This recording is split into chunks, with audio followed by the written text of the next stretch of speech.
Hello? Hello, Jughead. This is Archie. Come over right away. It's a matter of life or death. Oh, relax, Archie. Attention, all true believers. Marvel Comics is on the air. A friend of the unfortunate, enemy of criminals. In reality, Dan Garrett, a rookie patrolman, loved by everyone but suspected by none of being the Blue Beetle. Boys and girls, your attention, please. Presenting a new exciting radio program featuring the thrilling adventures of an amazing and incredible personality. Faster than an airplane, more powerful than a locomotive, impervious to bullets. Up in the sky, look! It's a bird, it's a plane, it's Superman! 10, 9, 8, 7, 6, 5, 4, 3, 2, 1.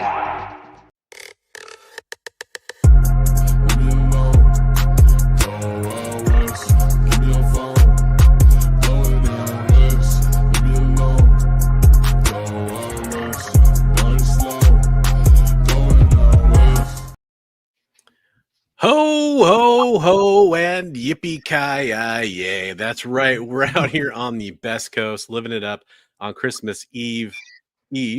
Or if you're watching us over on the East Coast, happy Christmas Eve over there. We'd definitely love you joining us on this holiday week, kind of leading into it. I know a lot of people are probably busy with other things, but we appreciate it. I am one of your hosts, Christopher, a.k.a. Bronzy Claus, a.k.a. the Bronze Age Nerd, and I am joined by my co-host, Bigby McFly, the comic guy, aka Red One over there. So, first question right out of the gate, we're just going to hit the ground running. We are both relatively jolly, bigger guys with beards at Christmas time. Yes. How do you deal with that? Get all the pretty girls to sit on my lap. No, I don't. There you go. Nice strategy. I can appreciate that. I love it. For those wondering what the heck I'm talking about, trust me, you get comments of like, "Are you Santa Claus?" from people who definitely don't think you're Santa Claus. Right. Are you going to play Santa Claus at the Christmas party? First of all, I wasn't invited to the Christmas party. Second of all, are there cookies there?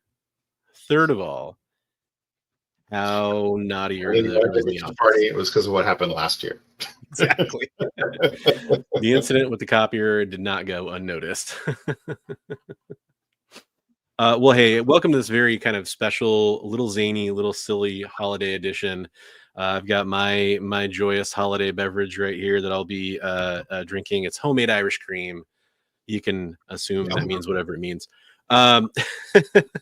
So this is gonna be kind of a fun show. We're gonna do some different stuff. It's not gonna be a super serious, hard-hitting news program. We're not trying to get nominated for any awards here. We're just trying to enjoy the holiday season and talk about some of our favorite Christmassy related things, whether they're comic book related or not. In most cases, they will be, but in some cases they won't be.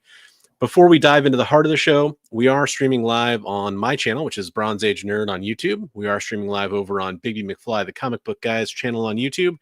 And also we're streaming over on the EXP on several of their networks. We're streaming on their Twitch, their YouTube, Facebook, all kinds of fun stuff. Maybe Facebook. Actually, I see Facebook might be down over there, so apologies if you're not seeing us on Facebook. But hey, the point is you can watch us on any of those channels. All the links are in the description below for those fine channels. Tons of great programming on the EXP.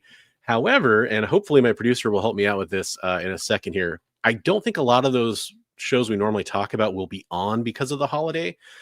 So maybe we can talk about some things like, I don't know, maybe you can help me plug Monarch and their GoFundMe or something like that, Jay, or maybe we have something else we can help us talk about for the EXP later on in the show when it's that time. But yeah, go sub up to those channels. That's a nice little Christmas present for everybody watching. For those that don't know what I'm talking about, there's a comic book shop that unfortunately had a fire, and EXP has been doing some awesome work in supporting their GoFundMe. I know I bought some cool comic books I'll have coming soon from a sale they did to support that, where the proceeds were going to the GoFundMe, which is really cool. So we're definitely going to talk about that here a little bit tonight as well. Before we do any of that, we should say hi to everybody, right? Yeah. We got all these naughty little elves in here. Let's say hi to him. Still second, embracing his silver medal, Richard Westfall. What I want to know, who's going to take the bronze medal and become third? That's what I want to know. The bronze medal. Yeah, the most important one. Just rename this to CGC Controversies. Roy Thomas created everything, and Sydney Sweeney updates. How did you know what our new show was going to be called? Richard, what? Are you spying on us? At the camera. He was here. He set up the camera while he was here. Gotcha. That's funny. Only beards that can challenge Santas. That's right, Derek. Thank you. Merry Christmas to you. Merry Christmas to everybody out there. Happy Hanukkah. Happy Kwanzaa. Happy New Year. I'm sure we'll see you at least one show before New Year's, but happy holidays to everybody, whatever one you celebrate, or whichever ones you celebrate. We love them all. Nice. Figure drawing in the chat. What's up? We got Jay Burns. This is true, Derek. Nice. Co-creator of Santa Claus. Yep, him and Coca-Cola. I got co-creation credit on that one.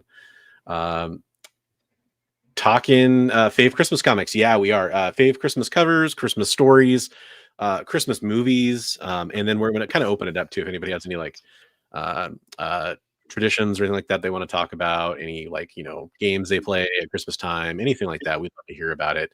I've done streams in the past. Yippee-ki-yay, Mr. Falcone. That's pretty funny. I've done streams in the past around this time of year because I know Christmas is kind of a hard time of year for a lot of people. And so kind of, in lieu of some of those ones I've done in the year, so before just, this one will be kind of our kind of open invitation, everybody to kind of come, relax, have a good time, talk about silly Christmas stuff. It's great. Yeah. Buddy, what's up, buddy? Howdy, nerd family. Happy holidays. Happy holidays to you as well. Season's greetings from Collector P. What's up? If one uses iconic photos and digitally colors them, then sells prints without permission, that's illegal, right? Oh, figure drawing is clearly alluding to something. I don't even know. I think that would be, well, if you're using somebody else's art, yeah, that would be illegal. Digitally colors them and then sells prints without permission. Yeah, interesting. The forgotten star of Christmas is eggnog. I was unable to find eggnog, and I'm too lazy to make it, or I should say I'm too busy to make it is really the case. But eggnog was unavailable. Too important to make it. And this is a family tradition for me. Homemade Irish cream is delicious. That's awesome. And strong. The TBS version is Milk Farmer. Out of context, that was great. Dagger, what's up, Dagger? Merry Christmas. Merry Christmas. Yeah, we're celebrating. Oh, thank you so much for dropping that one in the chat. Appreciate that. Yeah, so there's the GoFundMe for Monarch Comics. Go support a comic shop that is in hard ways. They had tons of stuff destroyed, and it's a very kind of a pillar of the community comic book shop in Ohio. So definitely go check that out. Give them some support. What's up, Lyle? Hey, Lyle. Naughty little elves. Sydney Sweeney isn't here. You don't know that. You don't know that. She's so tied up back there somewhere. I mean, busy, busy, not busy. Yeah, absolutely. Go ahead and oh, okay, I see what you're saying. Yeah, go ahead and throw me some DMs if you want to talk about that. It's funny, I was just talking about Mark Spears earlier. So we have a few things, and we didn't really talk about the order we should do these in. We have some kind of gift things. We have Christmas covers, Christmas movies. There's very little news. What I actually could do is just go to like one of the news sites and just see what the big stuff is. I'm going to leave it up to you, Bigby. One of my Christmas presents to you this year is going to be you deciding our fate. What's the first thing we're going to tackle? Let's talk about Christmas covers. Let's talk about Christmas covers. Nice. Yeah, we got some cool ones. Ever try to climb in a chimney? Why not try tonight on camp? I have seen so many bad outcomes from that. Oh, like people really trying it? Well, people like that have gone missing and being stuck in chimneys and stuff. Not necessarily at the holiday times, like just trying to like maybe break into a house or something and getting stuck and being discovered years, months later. Yeah, I gotcha. Hey, figured I see your message. Don't worry about it, man. I already highlighted your messages on screen. They're kind of there forever, so don't sweat it. You don't got to delete stuff. No worries. But I do appreciate your self-control. Let's put it that way. I appreciate that. Yeah, people do some dumb things for good reasons around Christmas time, don't they? Something I've noticed. Yeah, I hope everybody's safe out there. It was like, I think the first time I ever heard about that was like on Gremlins, right? Talking about But I mean, like some of those got to be urban legends, right? Yeah. No, so I've been watching a lot of like it's great holiday stuff, true crime stuff lately, and like or missing people, missing 411 kind of stuff, and yeah, there's been several involving chimneys. Oof, you hate to hear it. That's too bad.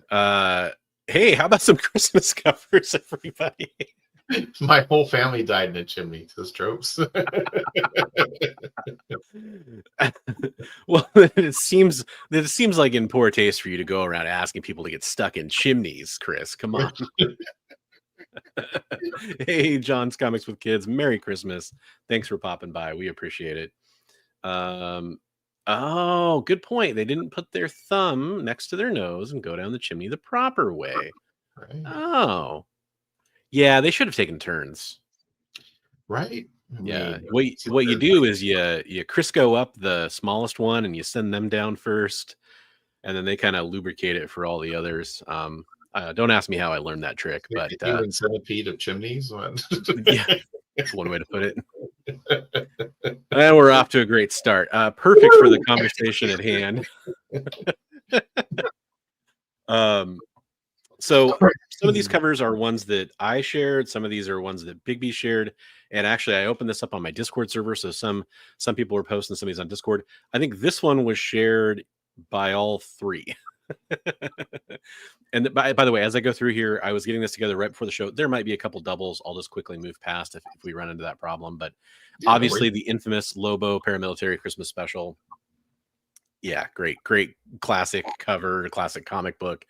And then there's a movie too, right? Like an official short that was produced about this. Have you ever seen that? I didn't know that. Yeah, I know. Do you know who put the hit out on Santa? Do you remember? Was it Darkseid? No, it was the Easter Bunny. Oh, okay. Because I know there's the whole thing in DC where Santa has to leave a present for Darkseid every year and escape from apocalypse and stuff. So that's pretty cool. Derek. Coming to theaters in 2025. Human Centipede 4. Chimney Disaster. Yeah. Hey, what's up? What's on the comic rack? How's it going? Hey, Mr. Akins, how you doing? That's awesome. Nothing like a little was it a fan film? But wasn't it like officially recognized by DC or something? Maybe I have that totally wrong. It's been a long time since I've seen it. Anyways, cool book for sure. Yeah. Teen Titans 13. I think this is a sweet cover. I tried to grab some of the older covers because they just hit differently. Yeah, a lot of the Golden Age and Silver Age ones there's something just iconic about them. Yeah, because they have that kind of classic art, Norman Rockwell almost kind of quality to them. Not necessarily this one as much, but that one's cool. It's cool. The tree thing is awesome. Out of Titans. Yeah, that's pretty cool. Officially kind of a bondage cover too, which is kind of crazy. Christmas bondage. We're getting it all together here. We got Human Centipede, we got Christmas, we got bondage, we got Santa. Yeah, there's a whole lot going on there. Yeah, but I really do like it. It's a good cover. No, it is a cool cover. Yeah, I love it. The colors are great. Yes. Yeah, and I love that, like, just the tree alone would have been cool, but the fact that it's almost like a spotlight triangle really, like, I don't know, for some reason it just sells it even more. The line work on the stuff in the background that's not highlighted with the color is really cool. Yeah, it's cool. I like it. Yeah. Another Christmas tree cover. Classic Batman 33. Oh, Robin. Oh, Robin. Also, like, he's putting the star on top of the tree, but it's also like a wand. It's kind of weird. Because, like, it's kind of, I don't know. That doesn't make any sense. Maybe it would have been, maybe the artist was finding it hard to draw the star in his hand and emphasize that he was trying to get it on top of the tree. I don't know. Yep. I love that.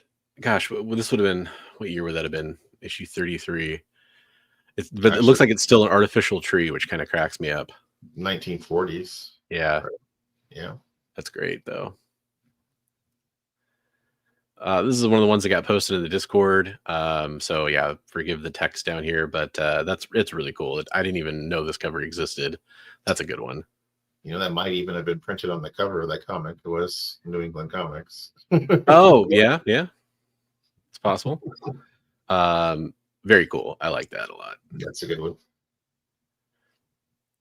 Yeah, all the stupid stuff like this is why Batman backhanded Robin. I love the look on Arthur's face over there. That's awesome. Yeah, good point, Psycho Phil. It is that special is definitely on YouTube, and you will absolutely. I have not seen that. I'll have to watch it. And I starred this question, Chris. We will get to that after the cover talk, but that's a great question. ASM 314, Todd, Spidey, and Christmas trifecta. That's I can't picture that one in my head right now. Which 314 is the one where they're getting booted out of the apartment on Christmas. Oh, right. Okay. Santa's there ringing the charity bell there on the. Yep. This one was actually Buddy, who's in the chat, posted this one. I remember even who posted this because I know he's a big Spawn fan. Great Christmas cover right there. Right. Yeah. Love it. Capullo and McFarlane. Yes, cool. I think McFarlane was doing inks, I want to say, or maybe layouts and then inks or something around this time. But that's cool. That is cool. I had to throw this one in because we were talking about our favorite Halloween comics. I think we might have even shown this one during that special. But yeah, it's just a fantastic one. I wonder if the other one made it in. I didn't pull that one in time because I was kind of scrambling to do some other holiday prep stuff. But the casket one, I didn't pull that one either. And there's another one too that's a Christmas tree horror cover too. That's what I was thinking of. I thought this was just a fun one, great. Ornaments, just great, classic. That's really cool. Here's another, classic one I had to pull too. Real classic, truly classic one I had to pull. Has that kind of old school feel to it. That was 1940s too. That's like 1946, I think. Oh, nice pull. That's good job. Yeah, that's a good one. Yeah, that's awesome. I like to imagine because like the holes in the wall, like it's either a kid who really needs the help, or maybe it's like a children's orphanage or something like that. That's cool. Yeah, no, and like you said, the art, it's just like it's got that real nostalgic like feel to it. That's really cool. Yeah. Lord of Brooklyn says, "I've never seen a bloated skeleton." Well, in America, all these things are possible. Right. Awesome. I love this one. That was really cool. Yeah. There's a couple really good Superman ones on here that I think at the time just kind of especially evoke kind of a certain nostalgia. That's one of those treasury sized ones, right? Same with believe that. So. I think there's a couple on here like this that are like that. Yeah, like that one you just showed, the Marvel one, is a treasury. Yeah, exactly. I was just gonna say this is kind of not contemporary with the last one, but kind of the Marvel equivalent, so to speak. Right. Very cool. 1976. That's pretty cool. I love that the Thing. I for some reason I would picture the Hulk just because he's bigger, but that's pretty cool still. I mean, they're about the same size at that time. Right. But yeah, that's sweet.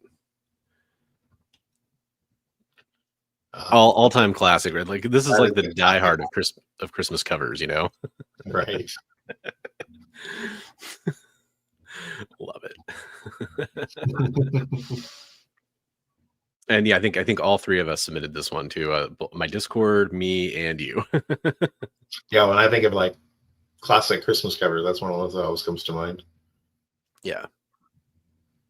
You know what? This is a cover that I never see in the wild either. Like just digging through like this run in bins and stuff, it's always missing. So right, which is odd. Like Peter Parker is not one that you would be.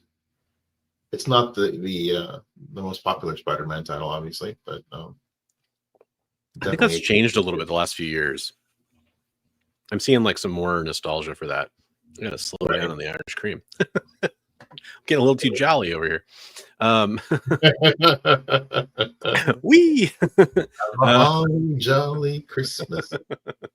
This was another one submitted on my Discord, Daredevil 229. Love it. You know, the bell with it being Matt Murdock. It's just a cool one. I haven't read this issue personally, so I don't remember what the story was like inside, but that's cool. So many covers that have Santa like as a threatening figure. Hey, got some visitors here. Oh, Better Off Dead is a Christmas movie. Yeah, I guess it is, isn't it? It is. Yeah. It's pure snow. Do you know the street value of this mountain? $2. I want my $2. Sorry Judge about Dredd is cross. Sorry, your mom blew up, Ricky. Yeah. A handful of 2080 covers of okay, right on, Steve. Cool. Very cool. Hey, we got Swaggle House in the house. What is up? Mickey. Happy holidays, Merry Christmas to our friend Mickey. Absolutely love it when you drop by. Thank you very much. Also, another good friend of the channel, Dr. Plagueis. Good evening, good evening, good evening. Who's been posting straight fire on his Instagram recently. He's been on a heater. His action figure recreations are so cool on IG. And it's really smart too, because it's like a signature style, right? Like, right. I can always tell when it's one of his posts when I'm going through my feed. I think we all probably posted that one too. That's a good one. You know what? I didn't post this one probably just because I didn't pull it, but definitely a good one. Definitely a good one. There you go. This is for Lord of Brooklyn. This is a more physique accurate skeleton for him. Right. That guy's got no problem going down the chimney. This one was posted on my Discord. I love it. I appreciate it. I'm glad somebody posted it. There's actually quite a few awesome, like sexy, Santa baby covers out there. Yeah. So. That's a nice one though. Yeah. Right. It's undertone, not as bad as some of them get. It's under something. That's some right. Of the stuff I send Bronze on Instagram. That's true. That's awesome. Yeah, Trav posted this and he said what it was. It's the Batman Santa Claus Silent Night #1 Otto Schmidt cardstock variant, which I'm glad he told me what it was, because otherwise I would not have been able to pull that off the top of my head. But that is a cool cover. That is nice, really cool. Yeah. Keto skeleton Santa. Yes. Nice. Low crap. That's true. It's great. Love it. Yeah, the Howard Cosell thing in Better Off Dead does crack me up. There's so many great lines. That's a great movie. It's a great movie. It's great. Yeah, I think when we talk Christmas movies, we're going to kind of cover the classics that we love. The dark, like I'll call them the dark horse, not like the comic book company, but like the dark horse Christmas movies, like Better Off Dead. It's like you don't think of it being a Christmas movie, but it takes place at Christmas time. The classic example is Die Hard, probably, although that's obviously debated amongst nerds. But yeah, and then also just maybe like another nod for horror Christmas movies, because that's one of my other favorite like subgenres of. I'm actually not a big horror fan, but I love horror Christmas movies. So, did you watch Violent Night, the one with David Harbour? Oh yeah, that was really good. Definitely. Yeah, this is anytime you got Santa fighting the Hulk, right? No brainer. Is that the record in the Santa costume? It looks like it. I don't know if it actually is in the story. I think it's the record. I mean, definitely from the Crow. Or no, it's the Rhino. It's the Rhino, I think. is what somebody said. Oh. Yeah. Oh, yeah. Okay. Yeah. Cool. He's got under the hat. It's facing like it's got the horn. Oh, right on. Yeah, that's why it's facing that way. That makes sense. Okay. So this is a better representation of the rhino than Craven, the new movie. Okay, cool. Got it. Yeah, I saw some of that footage. I was like, looks a little rough. I love that cover. It's awesome. Yeah, so unfortunately, I actually, they're kind of buried, but they're actually kind of right next to me. The collection I got, I went back and pulled some comic books from it because I was really, hoping to get some more books out of there that I knew I'd passed over when I've been looking them over. So I went down to my storage area, pulled a whole bunch of Punisher books, and there's a first appearance in this book that I have like her follow-up appearances and all that kind of stuff. But this is one of the few books that wasn't in there that's kind of right from the time period that I expected to be. I was hoping was in there because I wanted to be able to post it for Christmas. But that's really the only reason. But it's just a sweet cover. It is a good cover. Yeah, there's a lot of great Punisher covers from this kind of time period. Yeah, there's a what red Christmas one or something? Red Punisher Red Christmas or Red Xmas. Yeah, Red Xmas, yeah. Another classic goodie, oldie but a goodie. Yeah. Yeah. Very fun. Wonder Woman alias Miss Santa Claus. That's cool. That one was in there twice. Okay, sorry about that. This is the great Liberty Meadows one you posted. Gotta love Frank Cho. I love the Thanksgiving cover is one of the best Thanksgiving covers ever. The one where she's burning the turkey. Yeah. Hey, what's up, Awesome Sauce? Merry Christmas, Happy Hanukkah. Oh yeah, we already mentioned Hanukkah earlier. I tried to call out all the winter festivals. Also Festivus. Any holidays out there, we appreciate them all. Most people, you gotta love a winter holiday. It's the time of year where we need one. So Awesome Sauce, I hope you're doing better. I hope you're absolutely. Oh well.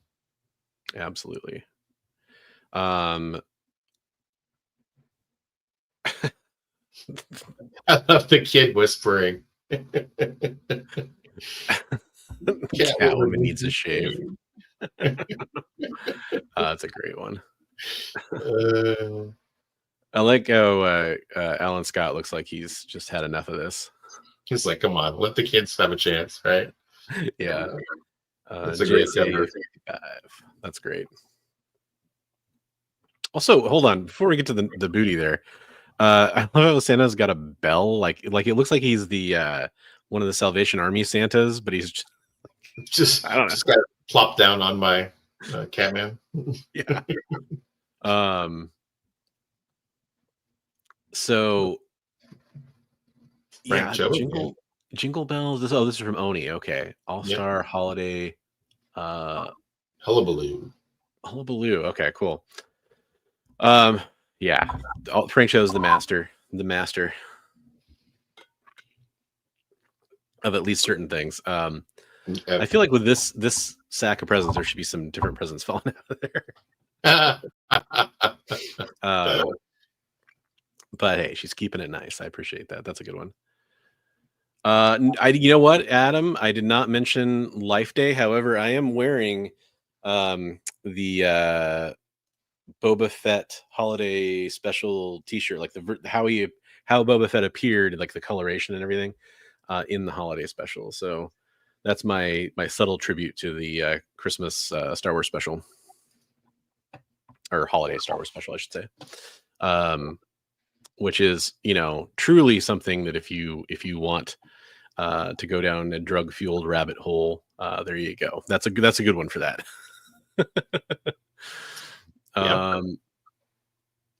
It's great.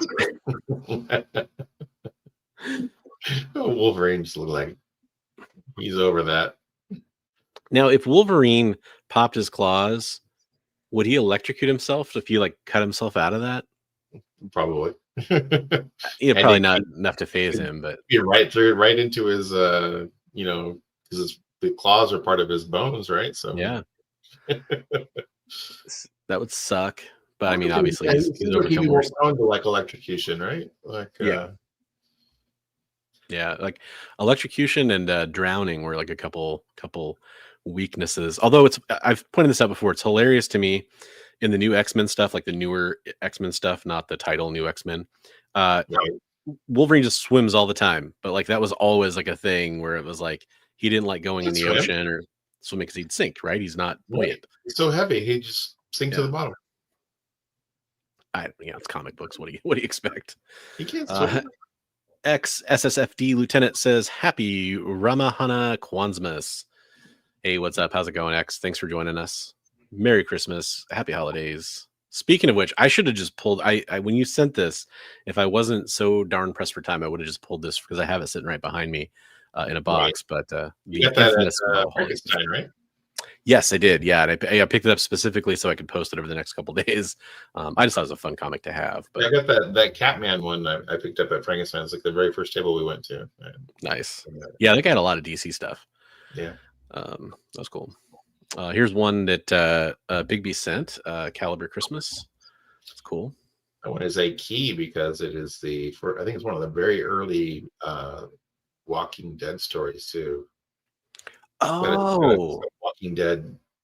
Is it a Walking Dead story? No, I'm thinking of it's a Dark Horse one. I'm thinking of that has the Walking Dead story. It's not that one. Okay, one of the that's a very early Crow story though.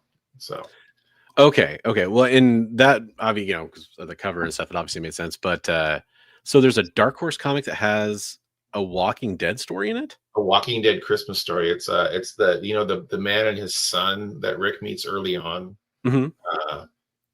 It's their Christmas story, and it's actually kind of nice. It's a little hopeful for the Walking Dead universe. Does it predate the series? No, I think it's just really early.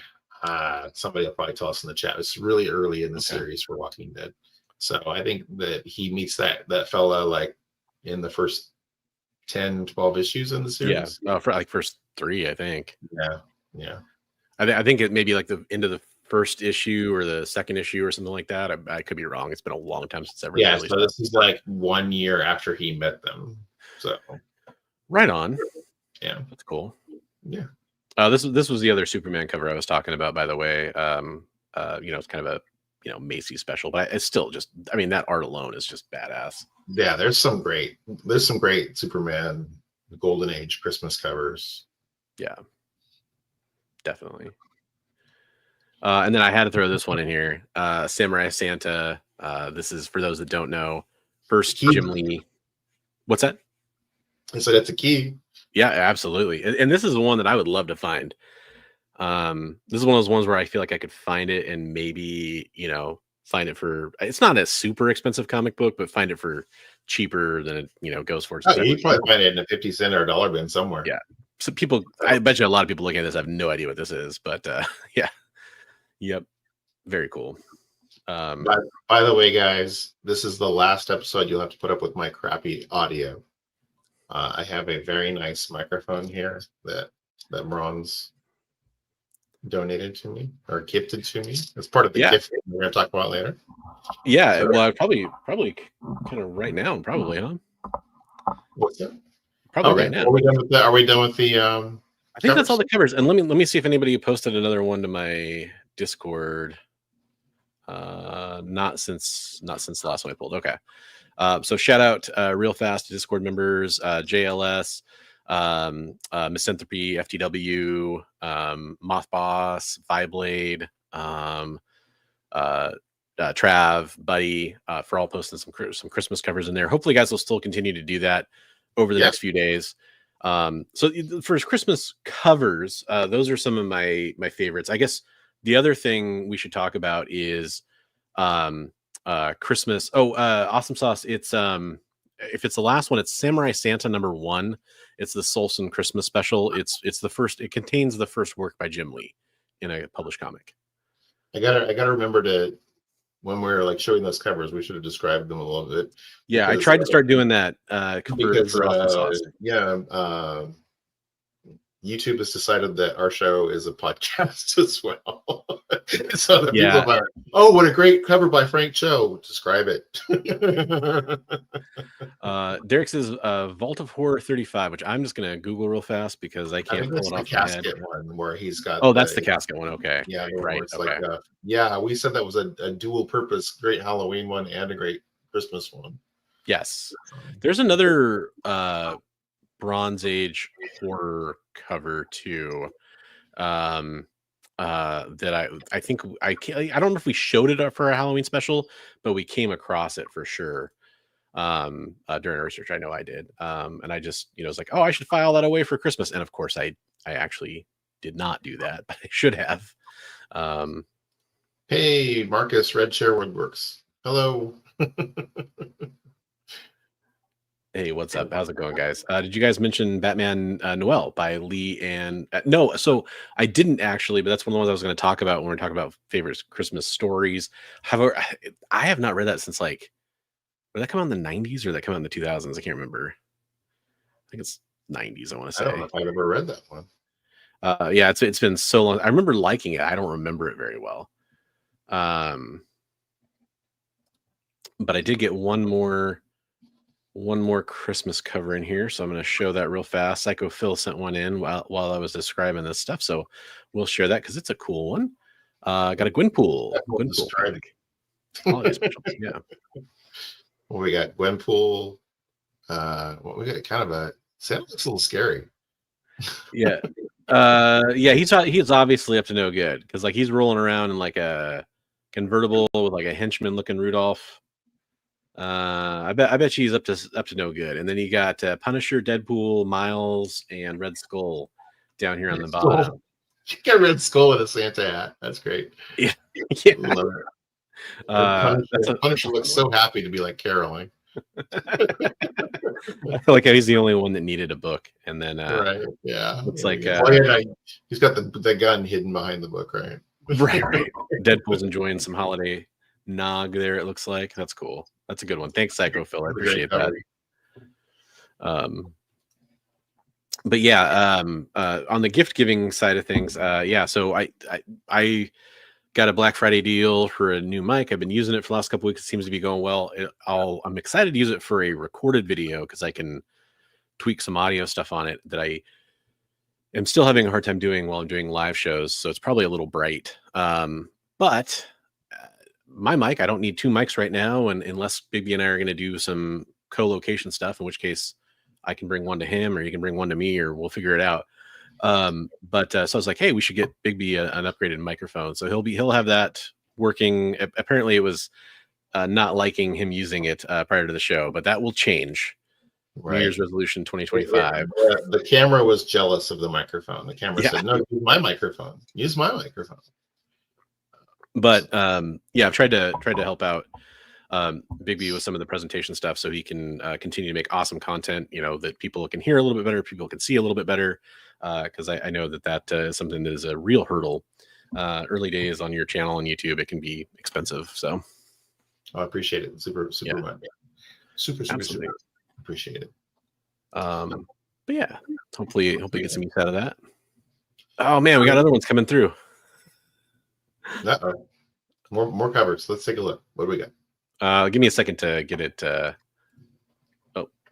it pulled up here, and I'll. Yeah, I got I don't know. I hooked the whole thing up and thought it was going to be great, and then I jumped into StreamYard and it's like, "Hey, your audio is good," and I'm like, "Wait, that's not the right audio." Yeah, that's unfortunate. Technical problems notwithstanding, once you get it working, that should be a really good microphone for you. I'll have to have Trav come up. He's my tech guy.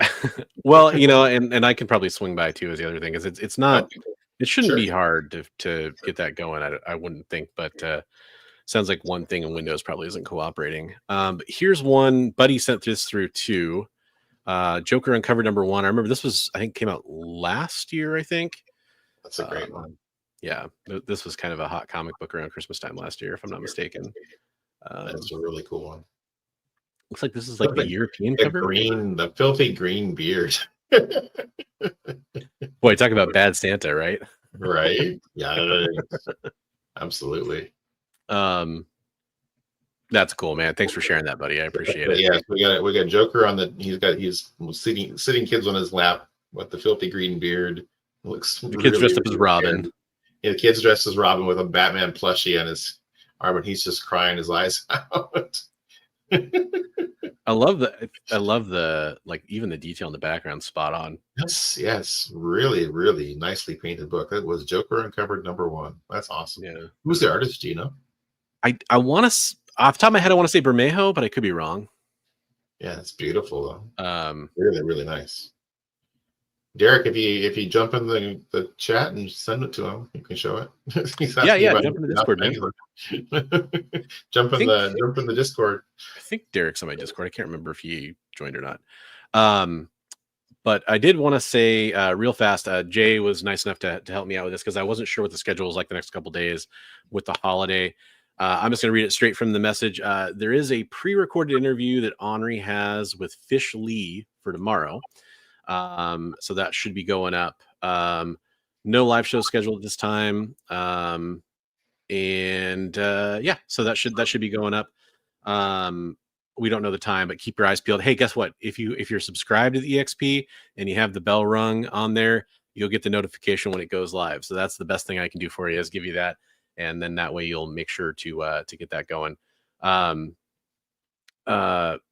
But yeah, probably no minute to skim it tomorrow. Keep your eyes peeled though, because there's a possible chance that there will be. Okay, Lee Bermejo. There we go.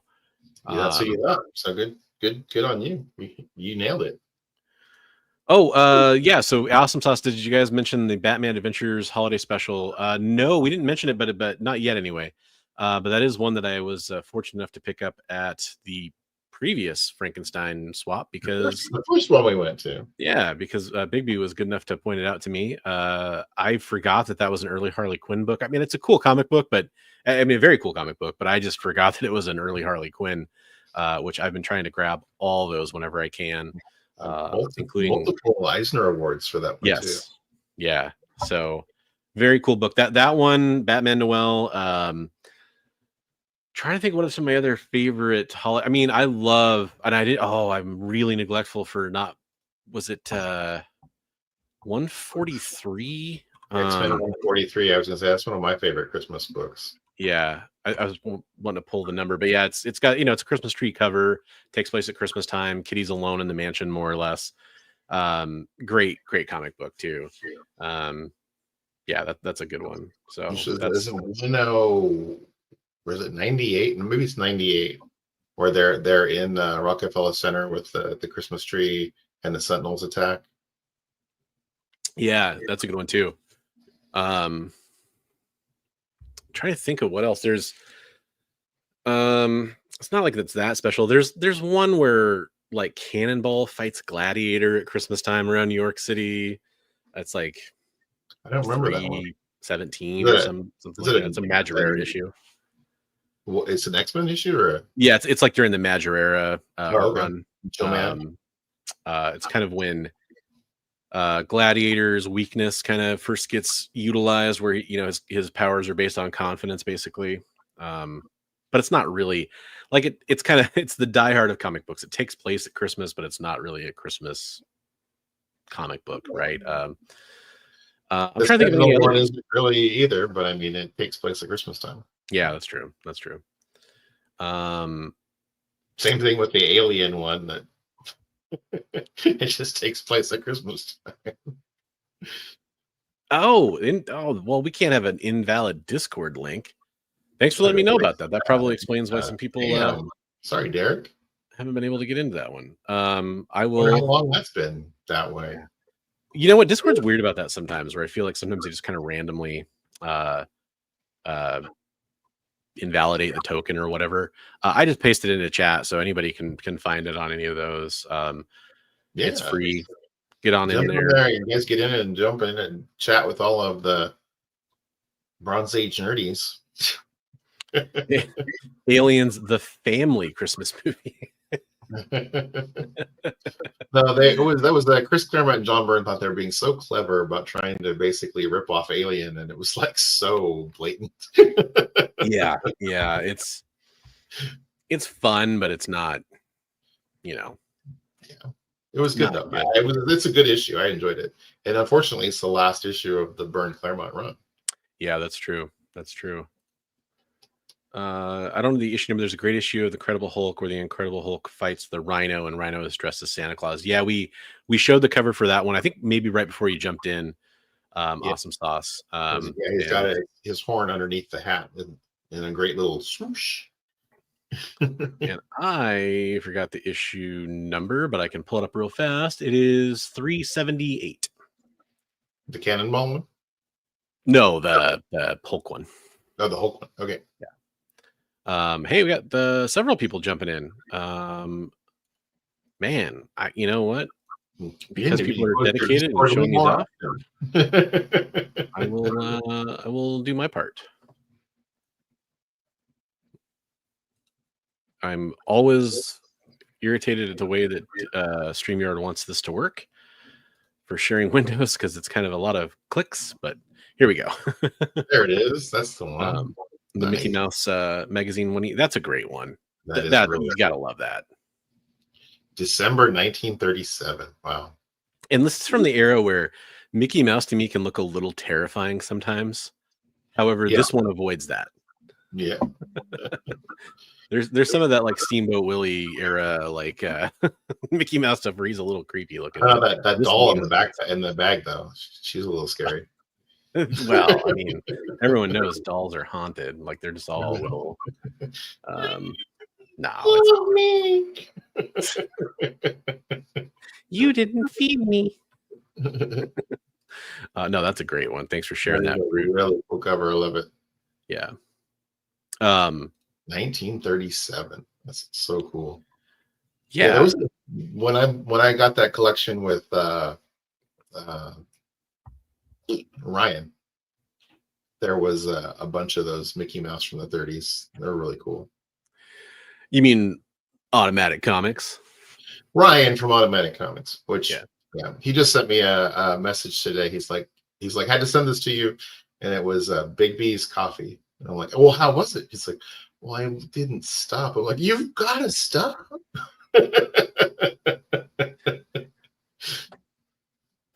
Doll's cheeks are a little too red for comfort. Yeah, I agree.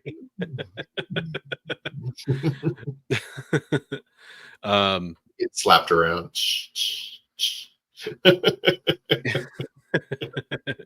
No, that's awesome.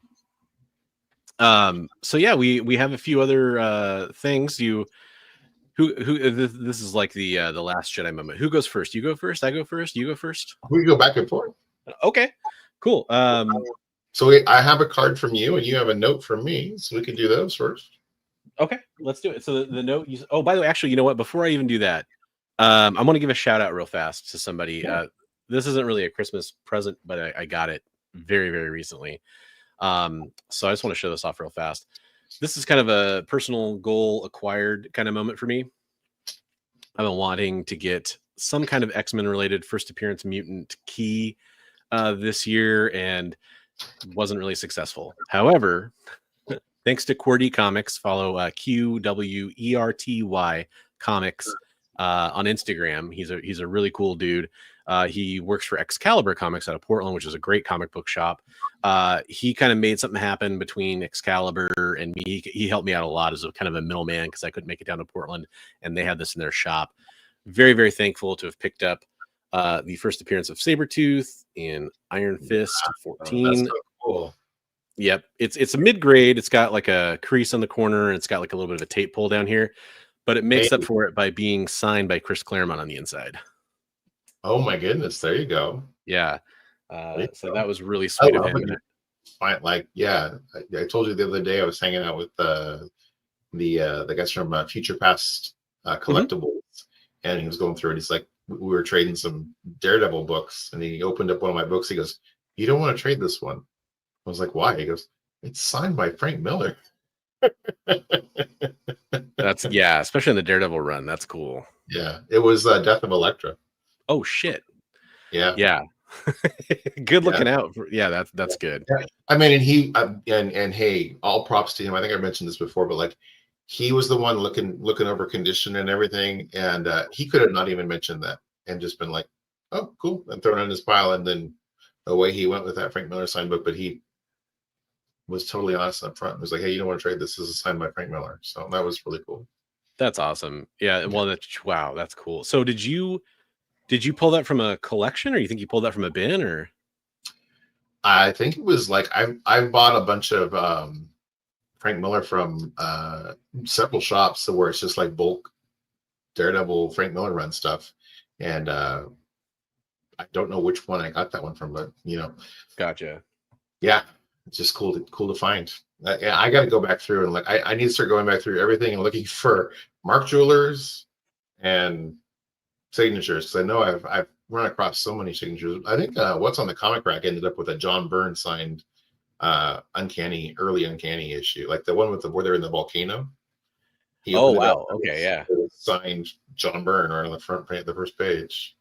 So yeah, I always check, like, because I pretty much, unless it's something that I just don't care much about, I rebag and board most of the stuff I get. So I usually check, right as I'm doing that. right.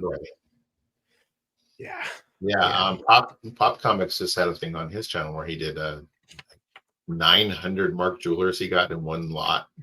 It's just like this guy's uncle passed away and left all his comics to him, and like the guy, he had been in the military for quite a while, and so he had just all these Mark Jewelers. Wow. And like X is saying, by the way, yeah, the majority of the community is quite good. They really are. Yeah. There's a lot of negativity going on, and we probably say this too much, but that's part of what we're trying to combat here. We're trying to combat a lot of the negativity. We talk about the negative things because they are in the news. They're issues that affect collectors. They affect comic book readers. But we always try to, not play up the negativity, at least, if not try to talk about how it can have a positive slant to it, or how you can overcome it, or whatever. But it's very important to point out that the majority of collectors out there are cool people and not going to try to take advantage of somebody. So yeah, and if somebody does something cool like that, I always want to make sure to shout them out and say, "Hey, this is a good dude," So. And speaking of which, so the thing I didn't say about QWERTY, which shout out to Excalibur Comics, it was their book, and they have a history of making deals for people if they know they're trying to hook up a fan of somebody who really loves something, which is awesome. QWERTY, this is seasonal. He actually makes Christmas ornaments, and they're really cool. It's probably too late, but you can still go check out his Instagram page and scroll through, see some of his work. Maybe you could pick up one for next year or talk to him about it. But he does like X-Men and Wonder Woman and all kinds of stuff. And he kind of I imagine he like decoupages them or something like that. Is kind of what it looks like. It's really cool. You could always buy one and then make a print out of the picture and be like, "Hey, it's on its way." Absolutely. Pick up one for next year. There's lots of different ways to do that, but it's really cool. He brings them to the Frankenstein comic swap and sets them up. And I'll tease this a little bit, I guess. I think Dan from Dan's X-Men Comics, QWERTY, and I are most likely going to do a couple shared tables at the next comic swap too. So probably. I have a huge desire to sell some comic books and be a vendor at that show, and that's a real super easy, low risk way to do it. So and hang out with some cool dudes. So for sure. Oh, thanks, Richard. I appreciate that. You're such a sweetheart, man. Thank you. So there's QWERTY's link. So I appreciate that. He's a really nice. I could come and just like abandon my books and be like, "Hey, here's my book. Sell them for me." See, like I said, I'm gonna go shop now. Judge Dredd magazine. I'll try to pull that up. Issue 278. Well, while he's doing that, I'm going to open your card. Yes, and I've got your backing board that you mentioned, kind of halfway out here. There's a thing in the card. It jumped out and attacked me. I'm gonna sue. Scared me. Whoa. Oh, is it the one where he has the rifle to his head? I'm sure it is. Here, let's see if I can pull it up.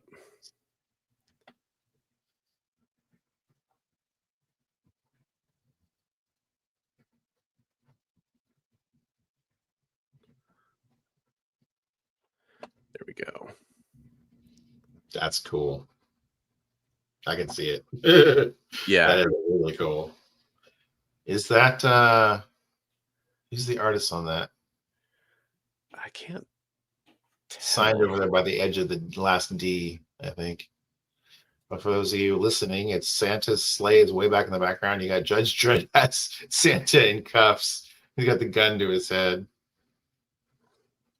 Looks like it's partly covered. Something PLES 08. PLESOB?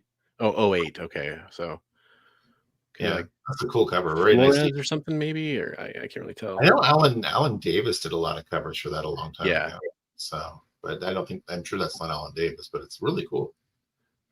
Greg Staples. Nice. Staples. Okay, very cool. Yeah, that's a good one, Steve. Thank you very much for pointing that one out.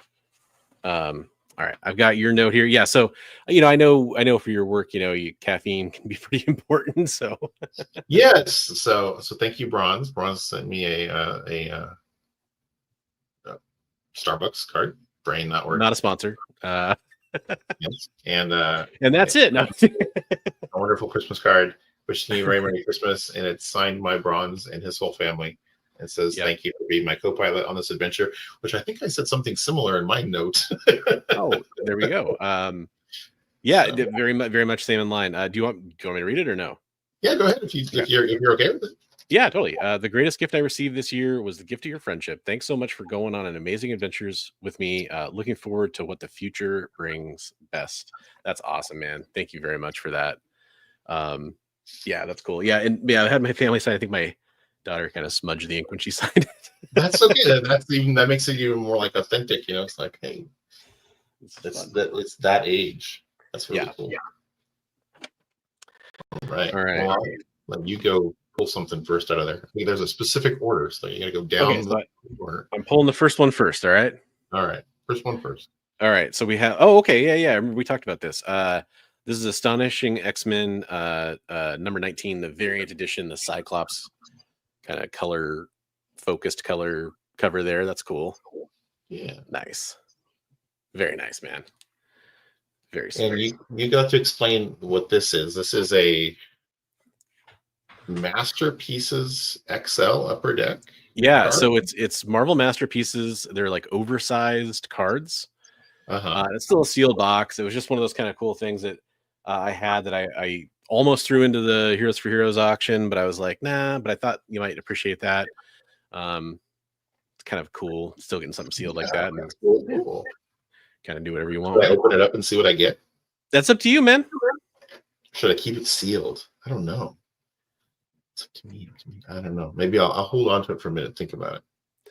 Starbucks, no DD in your DD. I don't know what DD is. Oh, Dunkin' Donuts? No, there actually isn't really any Dunkin' Donuts around here. Not really.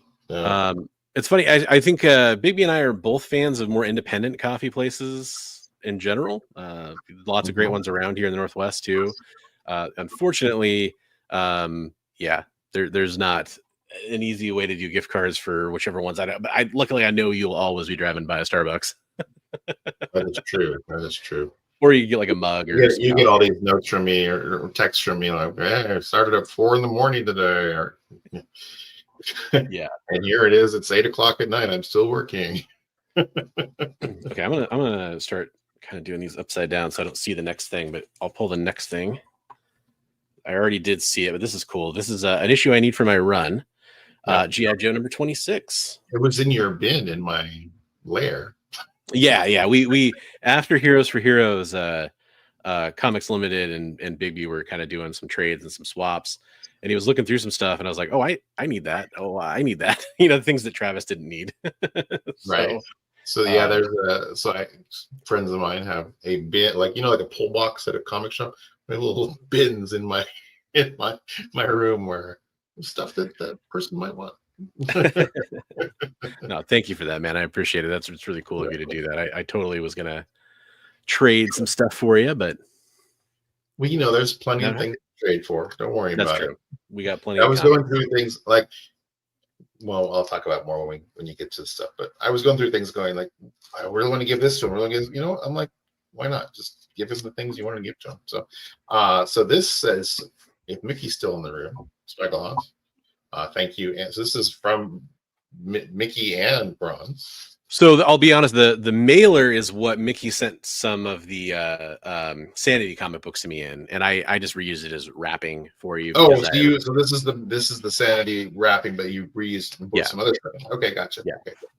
Never Seems mind. appropriate. Giving me some sanity. All right, so And I'll then do one at a time on these two then. How's that? Well, I think you probably can go the first 3-ish at a time. I think you'll understand the pattern there. Okay, I see some. All right. Should I go? Okay. The stuff he sent is going to be really obvious. Let's put it that way. Okay, so we got Sanity number 1 with a Sanity kind of like postcard, I guess, or a flyer. Postcard. Yeah. And then so I'll be able to read all of them now. Sanity number 2. Oh yeah. And Sanity number 3. Yeah, that's where we're at right now, right? 1, 2, and 3. Yeah. So you got the whole set. By the way, you can't take credit for that. Shout out to Swaggle House for sending that and making sure that you got a copy of each book.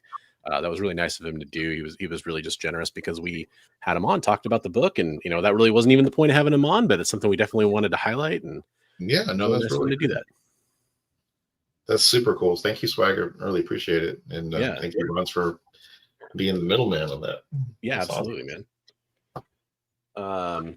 Okay. So I guess I go next here. I'm trying not to see it. Unfortunately, there is a little card on the back, so I can already tell kind of what it is. So I know it's Harley Quinn, and I'll see. Oh, that's cool.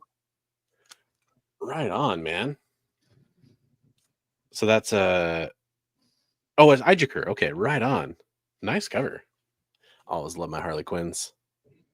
Try to get the glare off the light there. Very cool. That's a beautiful. Thank you, man. Yeah, you're welcome. Okay, we got something hidden in here. What we got? No. Put these all face down. First one I'm going to pull here. We got, that's cool. Swamp Thing number 17. Fighting like a robotic dog thing. That's cool. Well, a whole pack of robotic dogs coming at him. Yeah. That's really cool. Very cool. Plant versus machine. Sure. It's red and green. Christmas colors. Yeah, I picked up a Bronze Age horror collection recently, and Bigby was letting me know some of the stuff he was interested in from it. I know Swamp Thing was on the list, so yeah, for sure. That's awesome. Yeah. Thank you, man. Okay. Oh, this is cool. Another astonishing X-Men. Love that. I think that's a higher ratio variant. I got that one from Travel a while ago, but it was nice. He had a tag on it that was signified it was a fairly scarce ratio. They did a really cool job on like the weathering effect on this. Yeah. It's not beat up, guys. That's what it's supposed to. It's supposed to look like it's a beat up old comic. So they made it tanned, and yeah, it looks like it has like foxing in the corner and stuff. It's cool. It looks like it has tape pulls and everything else. Yeah, but it doesn't. That's it's just sweet. Like, yeah. No, that kind of like reminds me of like a Along Came a Spider and stuff from the early. Yeah, that's awesome. Thank you. I like that one. Cyclops is pretty prominent on it. Yeah, no, that's dope. I love it. I've never even seen that cover before. That's really cool. Yeah, that's how I knew it was kind of a harder to find ratio, because I'd never seen it before. Yeah, so, I mean, it kind of makes sense. It's you're kind of getting up there in that part of the run, right? Yeah, but yeah, you get later in that run, and it's like people weren't ordering that many copies, to hit the ratio numbers. So, all right, what do we got? We got, oh wow, that's sweet. We got Swamp Thing number 13. We got Swamp Thing coming out of the grave. That's really cool. It's a great one. That is really cool. So cool. That's not even a Wrightson one either. That's just cool though, man. Yeah. That's awesome. Thank you, Bronze. Of course, man. Thank you. That's really cool. Ooh. This is a cool one. Action figure variant for 215. That's it's one of the Dawn keys, right? Yeah, I think so. Yeah. Yeah. That's just a cool cover, though.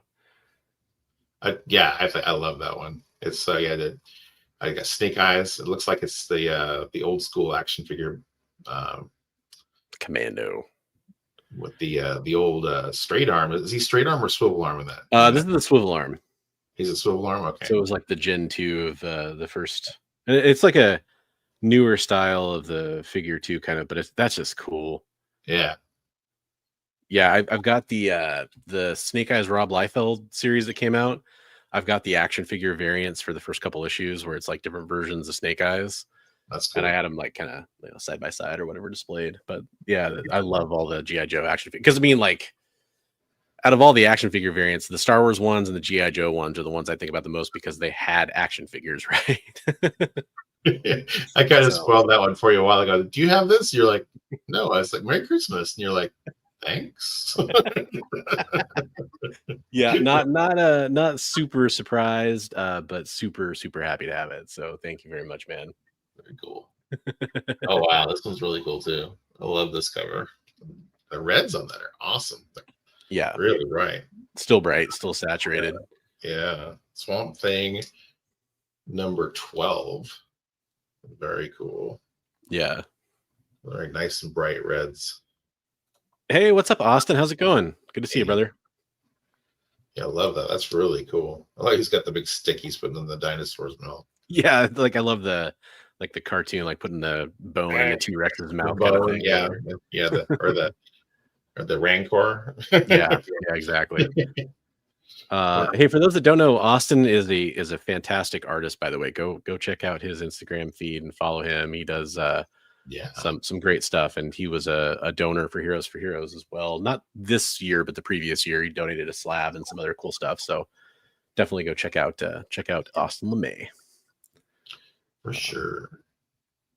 So unfortunately, I think that's except for the microphone. That's kind of the microphone is plenty. Thank you, man. Yeah. It's the gift that keeps on giving. That's right.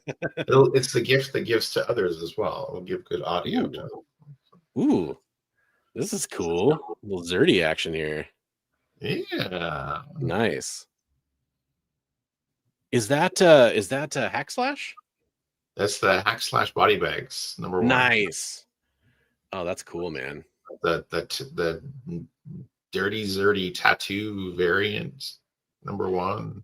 I like the so she's got, I don't know if you're familiar with the body bags, but those are the characters from body bags and the tattoo on her arm. Okay, no, I haven't gotten. I've only read the early stuff so far. Yeah. So body bags is its own. It's a real low print run comic from back in the day. I forget which company put it out, but a very similar idea to Hack Slash. You got the big burly sidekick and the right. Monster Hunter. So yeah, nice. No, that's very cool. Thank you, man. I appreciate that.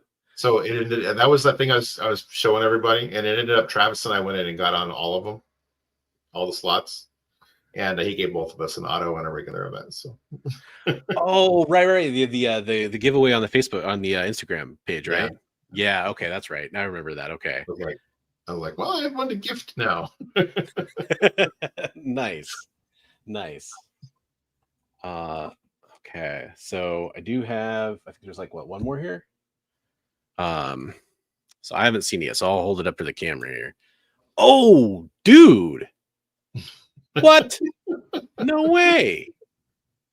And so you and I had talked about this. So the little spot on the front is part of the original grading. The grading is on the back of what they thought it was. So that is actually what they graded it with, that little splotch. So oh man, no, this is too cool. Thank you so much, brother.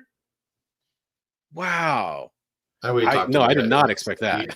And I know you had said you were interested in getting it, and I was like, why not? So so those, for those listening, that's Conan the Barbarian number 1, Barry Windsor Smith from. Yeah, I'm in shock. No, I just got the first appearance of Red Sonja earlier this year, And I was kind of, I think I was kind of, grouse at the time. I was like, it'd be cool to get a first Conan or something like that. But I didn't expect it to happen anytime soon. But that's awesome, dude. Thank you so much, man. You're welcome. Merry Christmas. Oh, Merry Christmas, dude. Thank you. That's so nice of you. I appreciate it. You are welcome. And like I said, I was going through stuff. I was like, oh, I want to give him this. I want to give him this. I'm just giving him everything I want to give him. Lord Brother, the start of the Bronx. Yeah, that's a very good point. Yeah, it's a lot of people definitely point to that. No, that's dude, that's so cool. I'm just speechless, man. Thank you. Wow. You'd appreciate it. Yeah, no, I do definitely. Oh, that's so cool. When I got it, you were like, man, I wish I had got some of those kind of deals. I was like, Yeah, well, Bigby has, I've kind of mentioned it on here when he's showed off like his, like his FF and some of the other cool things he's picked up this year. He's just got like the knack, I feel like, for just, and it's funny because I say a knack and it's not a knack. It's you building relationships with people. It's you, being being how awesome you are. And there's a karma that comes with that, right? Like there's things you put out, good things, and good things come back to you. And unfortunately, I've shared this before, and I won't get too deep into it. A lot of bad things have happened to you in the past too, I feel like, and so every time I see wins come your way, I'm always happy for you. Doesn't mean I don't get jealous sometimes, because there are awesome things that happen to you. But every good thing happens to you, and I'm always ecstatic. Well, I'm happy to share those wins with you. So. Yeah, I appreciate it. Thank you very much. That was so kind of you. You're totally welcome. Now, there is one other thing here too, though, right? There is one other thing. I told you to save it for last. Yeah, this wasn't just really nice padding for everything. Should I open this thing now? Yeah. Yes, you should. There's two little pull tabs, one at the top and one at the bottom. Okay.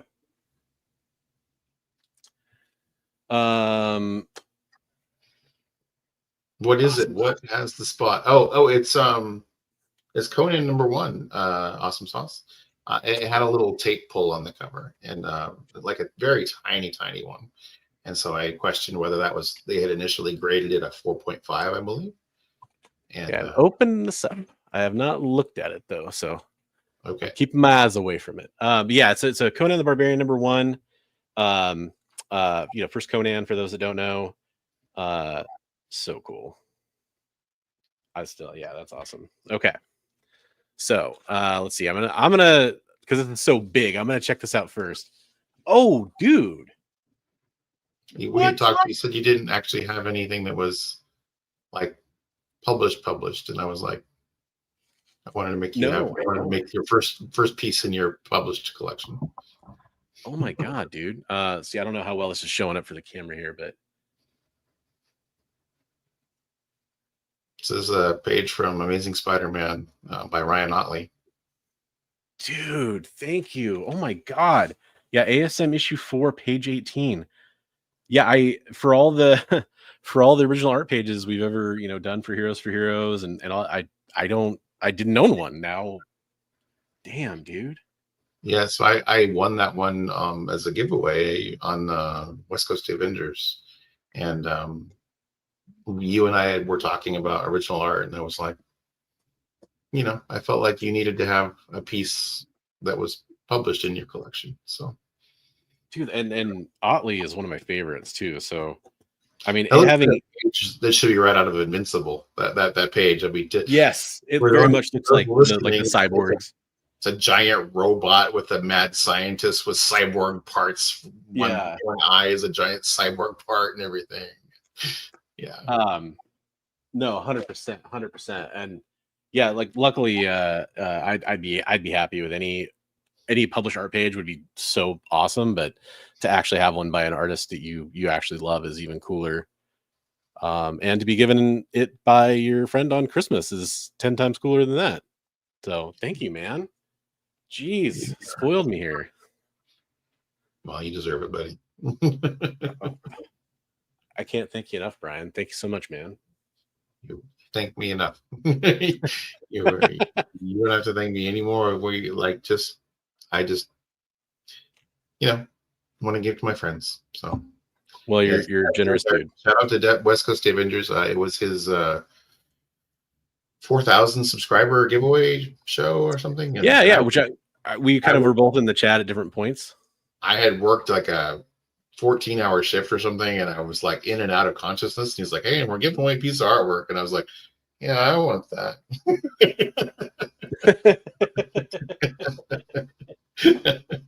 Oh, that's awesome, man. And I won it. So no better person to pass it along to than Mr. Christopher the Bronze Age Nerd. Dude, thank you.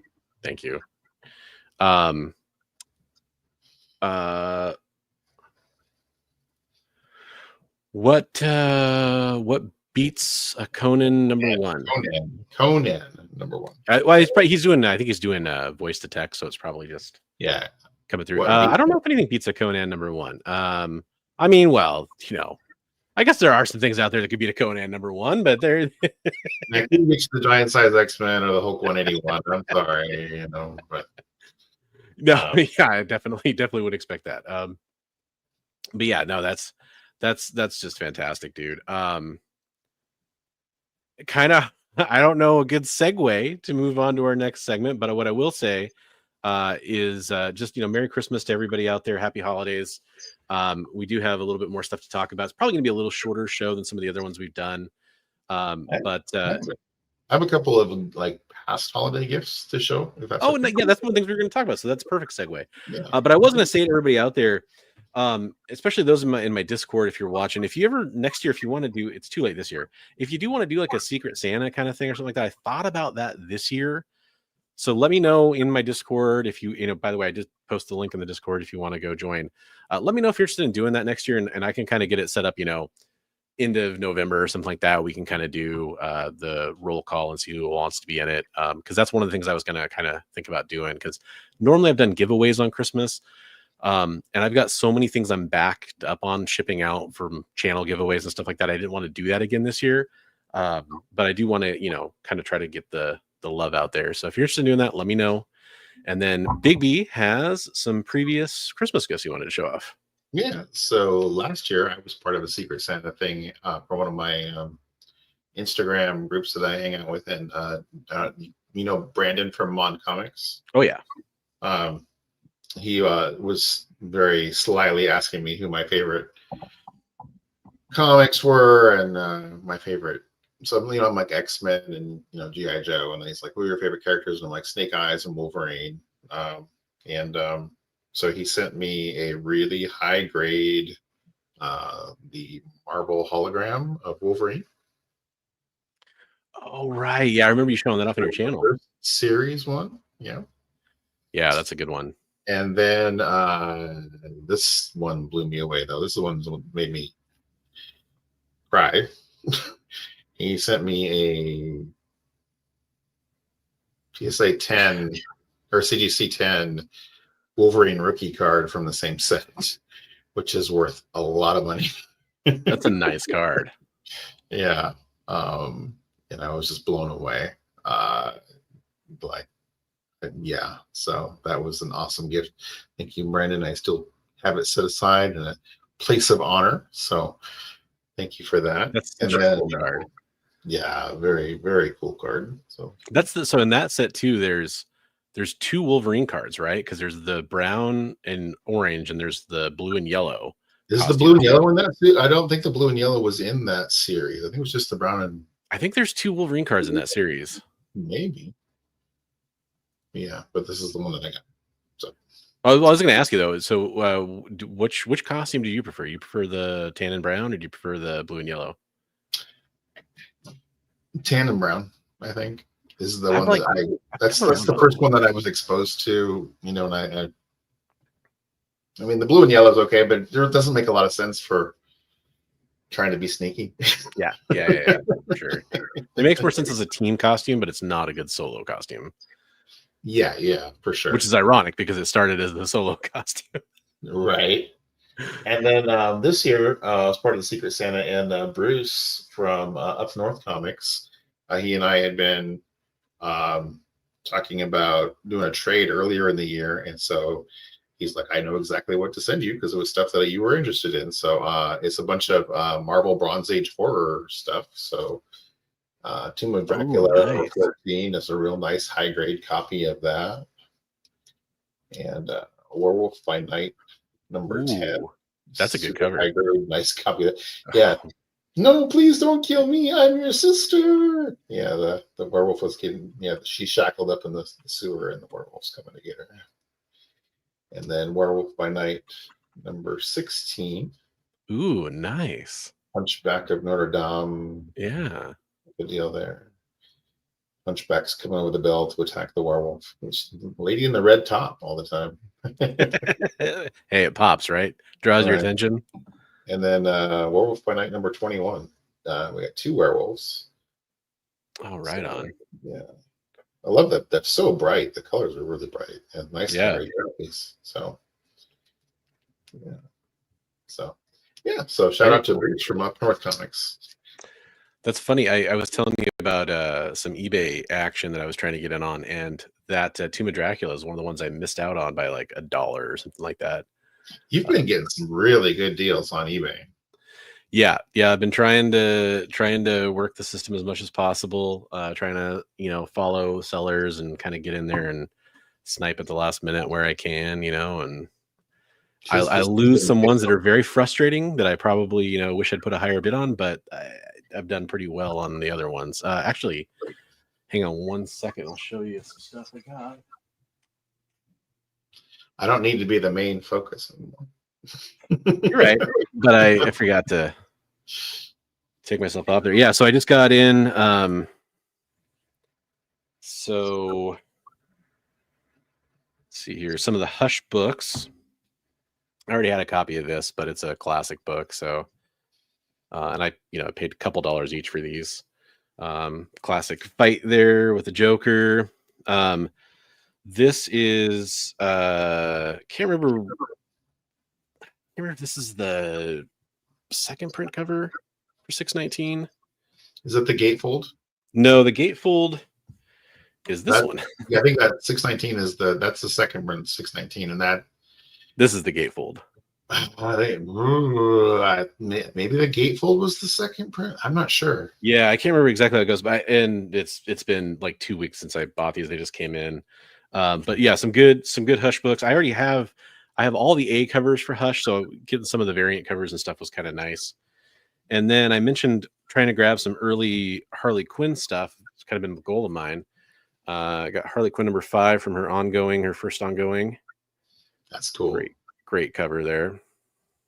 Very nice. And then 17, which is a nice booty cover, fun Bizarro cover. Bizarro got a handful of poison ivy there.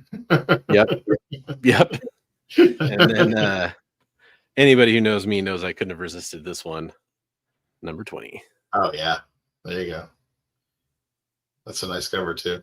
Yeah, and it's really high grade for being a all black cover, yeah, or majority black. One or two little ticks there, but I mean I don't think even those, I don't think they break color. So yeah, but hey, I'm pretty happy for a couple bucks each. Totally stoked. Not really something we normally do for showing off. Nothing wrong with show and tell. No, especially on a night like tonight. I don't think so. But yeah, I've been, and then I got some great stuff Sunday that I cannot wait to show off. I won't spoil what it is, but I will probably show those off. Cool. Yeah. Hey, Ryan, Colossus Collector. Hey, that's actually where the Secret Santa thing took place on his channel. He has a Christmas with Cousin Colossus where he's doing the Cousin Eddie impersonation from Christmas Vacation. So. And I mean, just speaking of like, the community and trying to help people out and trying to direct them to stuff, go check out Colossus Collector's feed over on Instagram, and you'll see he just got a Colossus statue because the place where I bought the Bronze Age horror collection, which is mostly what was in there, had Bowen Designs, Bowen Collector Series Colossus statue. And I saw it instantly. I was like, oh, I got to message Colossus Collector about this one and see if he wants it. He did. We were able to kind of work it out with the shop. And even though he's in Canada and they're in the US, we were able to kind of use me as a middleman and get it shipped to them. And yeah, so he's got that now, which is really cool. The guy who owns that little retro gaming shop, which is what it was, actually said he has a second copy of that. That's I think it's a bust though. I can't remember, but his is signed by Bowen, which is really cool. Oh, nice. But that's he was willing to get rid of the other one. So yeah. Hey, Clip. And then Richard was nice enough to throw his link up there. But yeah, go give him a follow. And he's a great member of this community too. Sorry, baby, go right back to showing off. Oh, I was saying hey to Cliff. Oh, he was saying the 10.0, but I was like, oh, the 10.0 of it all. Yeah. No, that was it for the gifts. Okay. From different folks from Christmas past. Christmas. Yes. Yeah, and you know, I've been really fortunate. A good friend of mine sent me 2 Christmas presents that are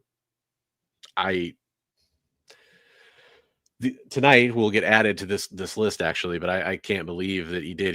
He sent me at the time when it was an extremely valuable book. He sent me a Hulk 180, so I could get the first appearance of Wolverine, which is awesome. So it's funny. He bought a collection that had a Hulk 180, a Hulk 181, and a Hulk 182, and he gifted me the Hulk 180. He sold the 181 for a good amount of money, which is great. I'm glad he made a good amount of money on that. And then the 182, I actually got. They were all from the same collection, all from the same collector. I got the 182 from an eBay auction because I knew his eBay store and I knew when his auctions were ending. And he's like, "Oh man, I have some comic books that aren't going for very much." So I went in there and bid some stuff up that I was interested in. And I ended up winning the Hulk 182. Awesome. So now I have the first and third appearance of Wolverine, just missing that pesky second appearance. But he gave me that. And then he gave me another unbelievable one, a ASM 300 newsstand too. So same guy. Wow. Starset Cards is what he's going by now on YouTube. Definitely go give him a follow. He does a lot of cool card ripping. Card ripping has kind of become his thing that he's kind of more into. He sold off a lot of his comic books. I helped him kind of get hooked up with a new logo and some other stuff too to try to help him out. But he's a really cool guy and a veteran too. So got to thank him for his service. There you go. One of the people that made me want to do the whole Mission 22 thing we do. So that's awesome. Yeah. But yeah, there's a couple ones. And then it's funny, we were talking about Christmas gifts that were comic book related. And one of the things I was thinking of is it's funny because my family doesn't they kind of know enough to know not to do comic stuff for me, basically. They're like, well, we don't want to get you something you already have, or we don't know enough about it, or we don't want to buy a fake thing or the wrong thing or whatever. But I do, there's some awesome memories. I got the Earth X trade paperbacks. The big thick, before omnibuses were a thing, really. Right. This would have been in the early 2000s, I guess. I got those, and I was able to read those because of them. And I remember absolutely loving that, and some really cool T-shirts and stuff like that over the years. But it's fun when you get older and you have comic book friends that actually can get you the stuff you like.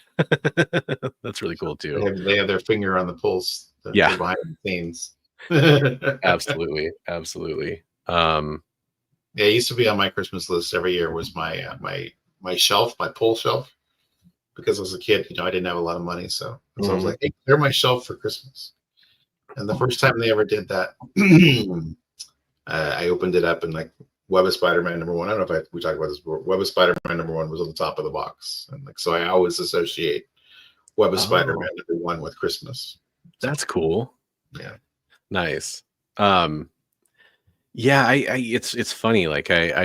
Any money I ever got for birthdays or Christmas, that's always where it went. It always went to comic books. And I did get, kind of famously, I got my G.I. Joe #1 as a birthday present, so that was really cool. Cool. Yeah, and what still my most cherish, I'll never sell it kind of comic books. But the other thing we were going to talk about was Christmas movies. And I've been excited about this. So we don't really have like a list or a slideshow or anything like crazy like that. But I am just curious. What are some of your favorite Christmas movies? We'll kind of go back and forth. What are some of your favorite Christmas movies, man? Well, as a kid, I always loved the stop motion, Frosty, Rankin and Bass. Yeah, Rudolph and Frosty.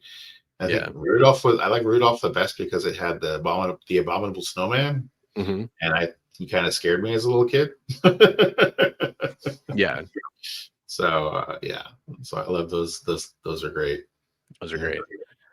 As a kid, for me, the Grinch, the original animated 1966, that was always my favorite as a kid, for sure. Kind of in the same vein. Those were the ones that were like that.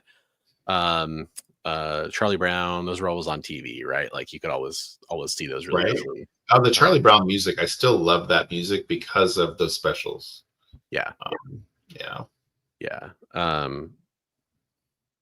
I'll go with like kind of my all-time favorite, because it was my favorite as a teenager, and I it's still my favorite, is National Lampoon's Christmas Vacation. It's become the most timeless one for me. Right. Christmas Story was kind of like in there for a long time, but I think I just saw it so much. I mean, because what, TBS or TNT or whatever did that thing where they'd show it like all day, every day on like Thanksgiving or whatever. Right. I love that movie though. That's probably my Christmas movie. There is Christmas Story, but yeah. There's some other really good ones though, like A Miracle on 34th Street and It's a Wonderful Life is a really good one. It's funny. It's a Wonderful Life is one that took me a long time to enjoy.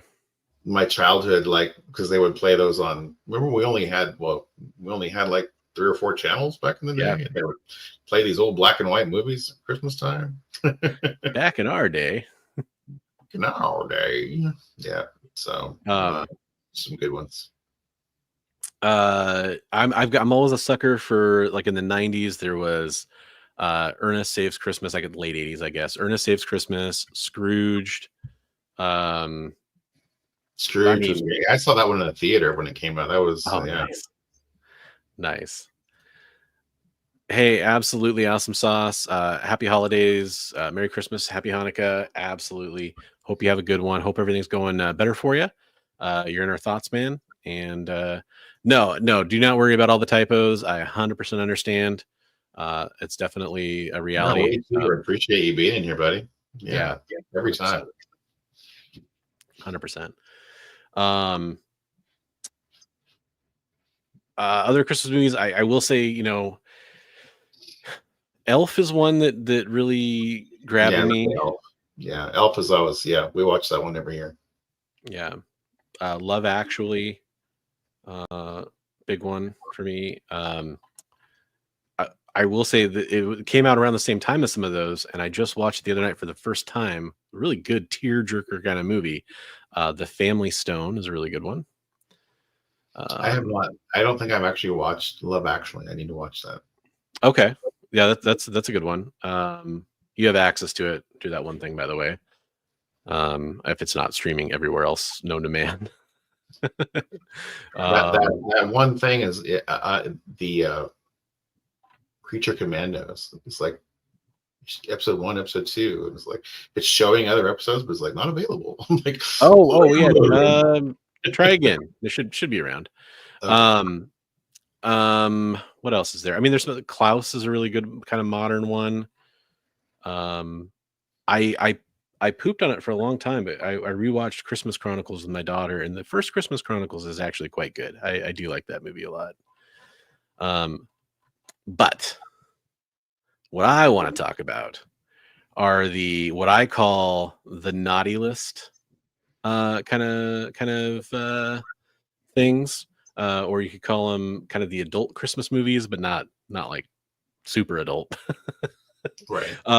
But what I'm talking about, you mentioned Violent Night earlier. I talked about Die Hard a couple times. Those kinds of movies. Silent Night, also, what's that? Silent Night, Deadly Night. Yeah, Silent Night, Deadly Night. Bad Santa. Long Kiss Goodnight is another kind of takes place at Christmas time, kind of one that's really good. Oh yeah, Derek, yeah, the horror genre of Christmas movies is fantastic. Krampus. There we go. Yeah. Austin, Red One. I watched Red One just recently. It was actually pretty good. Yep, same here. You know what I expected? That movie, the trailer looked like AI designed it. It looked like hot garbage to me. And I watched it and I actually felt like it was surprisingly good too. I agree. Yeah, Right. Krampus is great. Oh, we didn't mention any of the Santa Claus movies. Those are pretty good. Tim Allen. Yeah. I'm really lukewarm on those movies, but yeah, I mean they're not bad. I don't want to upset anybody, but they're some of my least favorite because I think it's because it went on too long. I watched the Jack Black one too just recently. Dear Santa or whatever. Santa, or it's Satan. That was actually I was watching it. I'm like, oh, this is just a goofy kids movie. And at the end, I just started bawling my eyes out. I was like, oh my god. Okay, is it like pure comedy or is it like a little bit of like raunchy humor? No, it's like very much designed for like you could probably watch it with your daughter. It's like, oh really? Okay. Yeah, it's very much a kids movie. Like it's kids humor. But just kind of a dark version of that. Not even really that dark. It's just because it's Satan, right? I mean, like that's right. But Jack Black plays such a friendly, jovial character that it's not scary or anything like that. So I gotcha. Yeah. So Jingle All the Way. That's that to me is kind of, I lump that in with like Santa Claus. I think it's because I was getting, that's like the time period where I was getting just old enough to be like Christmas movies, and like they were kind of becoming maybe a little more commercial with like, you know, Tim Allen was a big star at the time, Arnold Schwarzenegger was a big star at the time. I think that's part of my kind of lukewarm reaction to those films. It's not dark, but it is Satan. I like that. Yeah, it's not dark, but it is Satan. No, it's cool. She's but it's toned down so much that it could be watched with a kid. That's all. Nice. Saying. Yeah, it was very much a kid friendly movie. Derek, you're talking about my hipster phase, brother. Cool for Christmas hipster. One story I have to share. So one of my favorite Christmas movie moments is, so I was a projectionist, and I've talked about it before. One of the things you do as a projectionist, I was a theater manager, but I did the projection stuff. I built prints for movies back when they came on multiple reels, and you had to splice them together. You've seen Fight Club. Most of you understand what I'm talking about. I was going to mention Fight Club. I was waiting. And I've got some really cool stuff. I've got like a Star Wars episode. I think I have a Star Wars episode 3 trailer, like the entire film for it. I have some frames from like Spider-Man, the Tobey Maguire one, like just some kind of stuff that, you know, is random kind of cool moments for me.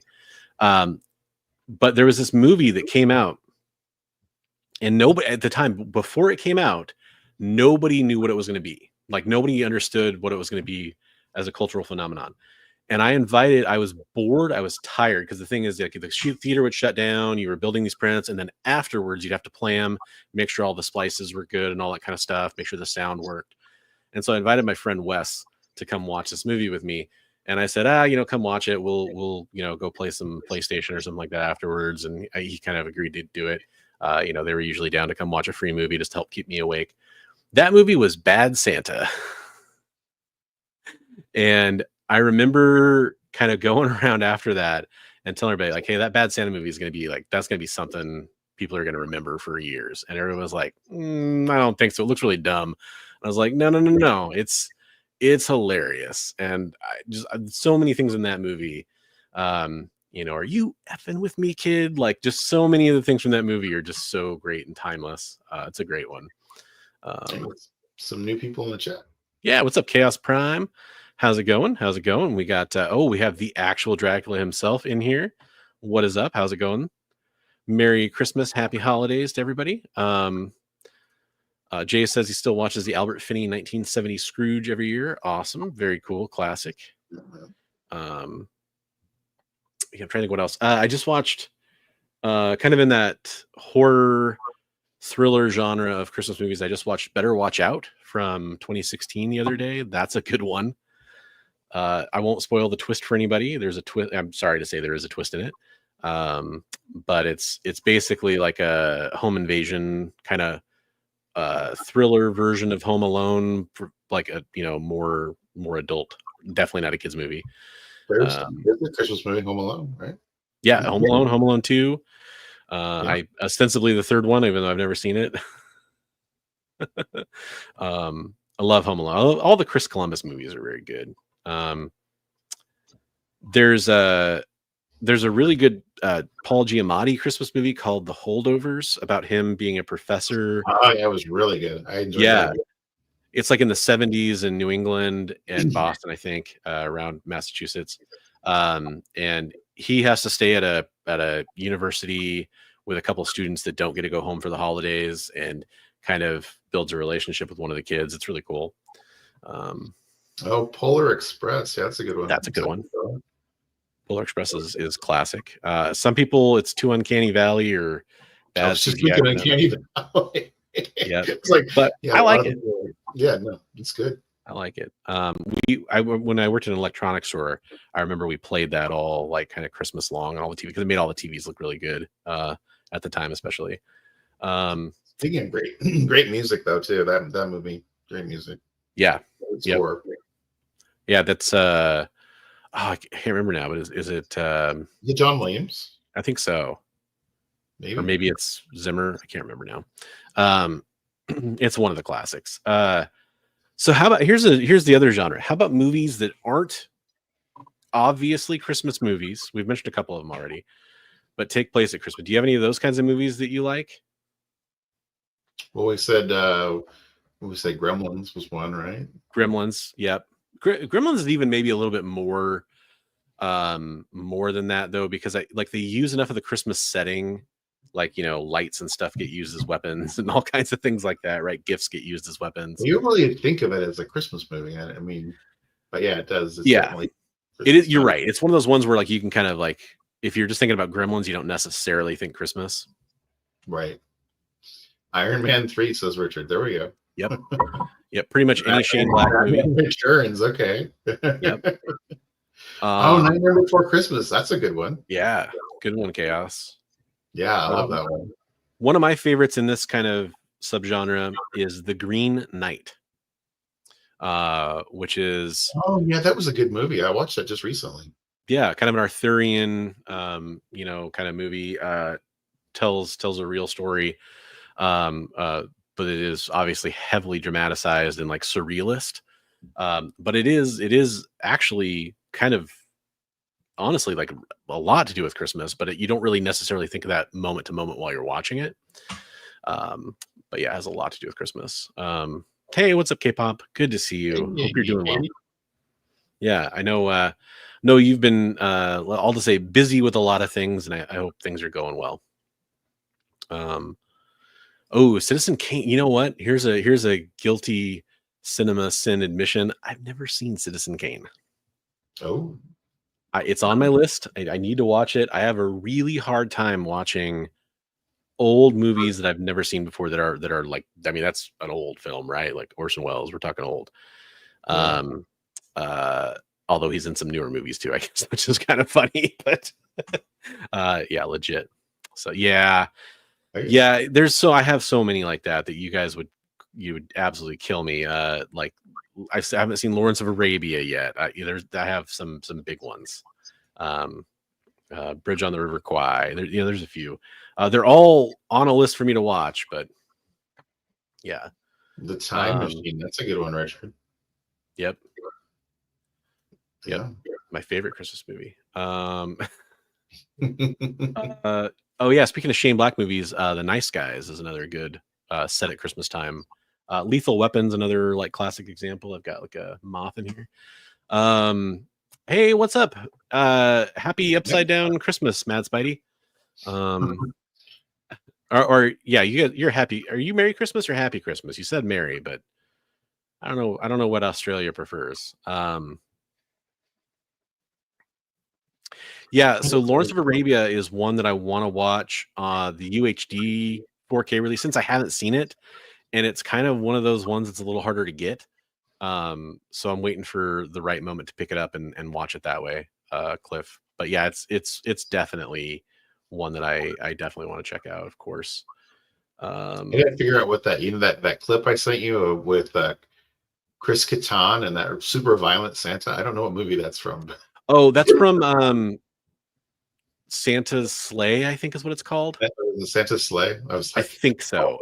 Is that Fran Drescher? He's drowning Fran Drescher in the punch, and then he kicks Chris Kattan through the. Chad will get us on this one because I know that's like a cult classic Christmas movie, but the name kind of escapes me. Am I right about that one? Is that Santa's Sleigh? And then somebody mentioned it earlier, but Black Christmas. Black Christmas is a phenomenal movie to watch. This is one of those ones that's actually at the cusp of it's kind of hard for me to watch. It's a 1974 movie, so I had never seen it before until last year. But the original, don't watch the new ones. The original Black Christmas is kind of the prototypical modern horror movie in some ways. I know there's a lot of people that debate that, but that's another really good one. It's a little cheesy as far as the villain goes because it's a little cheesy. But that's kind of it plays on the trope of the call was coming from inside the house. So there's kind of a whole plot device about that. Oh, cool. It's a very cool one. There you go. Christmas Bloody Christmas. I saw that last year. Kind of a very what if Santa was the Terminator horror movie on a low budget kind of, but it was fun. Depending on whether you're educated or not, most Aussies say Mary. Non-educated, you won't want me to put it in the chat. Oh, interesting. Okay. When I lived in China, you would see posters of Santa everywhere all year round because they find Santa cute. Oh, that's cool. That's cute. Santa from Futurama. Everyone's on the naughty list. Yeah, that's a good one too. Good representation. I love The Night Before, which is it's a Seth Rogen comedy with a couple other great stars in it too. Anthony Mackie and Joseph Gordon-Levitt. Yeah. The Christmas party, right?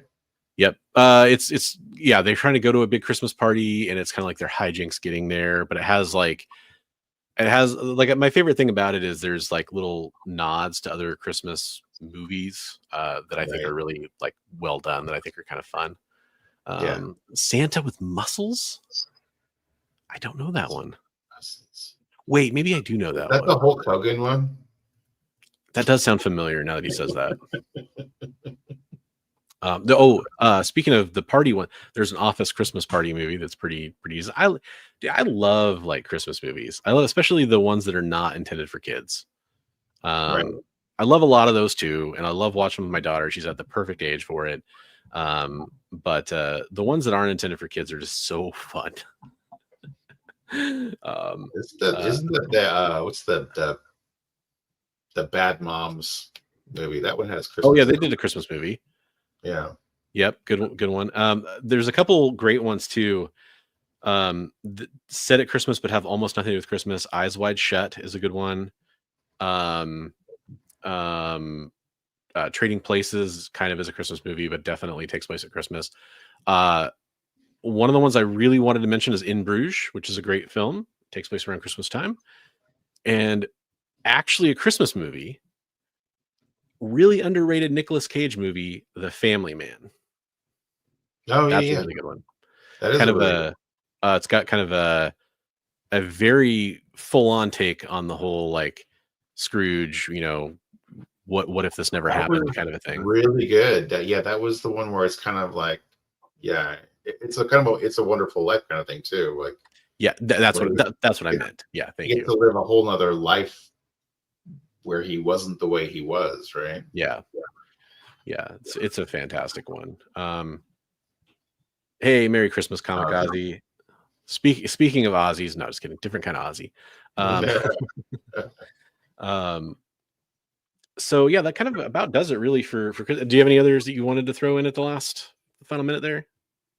No, I think That's like, what's like for you, like Christmas music? Like I don't know, a lot of my stuff has got like that almost frantic, like Carol of the Bells, or like I love the was it the Merry Christmas Sarajevo by what's the name of the band? Can't think of the name of the band. I can't pull it right now off the top of my head, but yeah, I know it. Yeah. Yeah. But you like and do you like Trans-Siberian Orchestra, that kind of stuff? Trans-Siberian Orchestra. That's something. Yeah. So I like it, my Christmas music almost has like this downer tone to it. Well, I'll go along with that because one of my favorite, I love Elvis Christmas, which kind of has like a blue Christmas, bluesy kind of feel to it. It's not all downer really, but his it's a little more somber than typical. I was in choir in middle school through high school, and so I did, and I think in high school at one point I was in like 5 choirs, and so Christmas music is a big thing in choir. So I liked a lot of the choral performances and like Latin. There's a song called "Salvation is Created." It's a Russian Christmas song. It's really, really awesome. It's really bass heavy. It's made for like a bass choir. There's quite a few things like that I like. I like a mix. So I also worked retail for a really long time. So a lot of the really typical Christmas songs I can do like once or twice and then I'm done. Right. And it's funny, there's so much like pop Christmas stuff that I've never heard that like if I'm doing like Spotify or something like that, it comes up sometimes. I'm like, oh, interesting. Like this actually isn't that bad. Who did it? And it's an artist that surprises me. I like Kylie Minogue's Santa Baby probably more than I like Eartha Kitt's or something like that, which is probably sacrilege to most people. But did they put on Spotify at work the other day? They put on Krampus Christmas. That was really good. Yeah. That's like one of the channels on there. It was really good. Isn't it like metal? It was the kind of music I was talking about, where it's just very, Yeah, exactly. Jay, 100%. Yeah, no, it's one of those things where it's like I love, I like Trans-Siberian. We were just listening to that earlier today or yesterday or something like that, I think. I do like that. But honestly, Christmas morning, Christmas Eve night, like I'm doing a family thing, we're probably most likely listening to like Celtic Christmas music is probably because it's there you go. That's really good too. It's usually beautiful, usually no vocals, but not quite, it's not just the standard arrangement you're used to hearing. It's got a little bit of a different sound to it. So it's a little bit more relaxing, I guess. You can talk over it. You don't have to fight the music to, you don't have to be singing along every 5 seconds either. Right. And the Charlie Brown Christmas music too. I love that. Yeah. Yep. Oh yeah. We talked about that earlier. That's good stuff. I do want to tease next week's show a little bit before we start winding down too much. The biggest thing I want to tease is I think so next year we're going to do, we talked about this earlier. Hopefully you're still cool with this. Our favorite comic pickups from 2024. Yeah. And then kind of what we're changing in our approach to 2025, if anything, or like, what we're kind of looking for, if anything, kind of tease that idea a little bit. The other thing we're going to do probably on the show is go through the community art submissions and pick our favorite pieces with the, kind of refresh everybody on the artists and their pieces and kind of pick our favorite piece or pieces that we're going to move forward.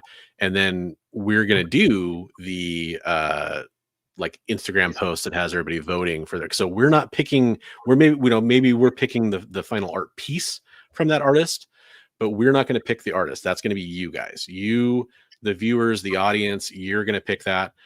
So we're not going to be involved in that part of it. We love all the art we get and we want to see more of it. So this is your final week to submit any community art to be considered for 2024. Bigby, myself, and Comics Limited are all going to send out a huge prize package of stuff that you're probably going to want to the winner of that contest.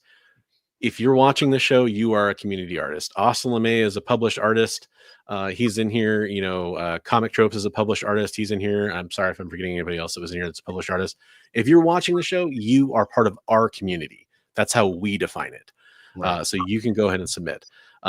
Some professional artists ask to not be involved in the contest, and that's totally cool, but we still want to show their art. So they won't be part of the voting because they've said, don't include me in that.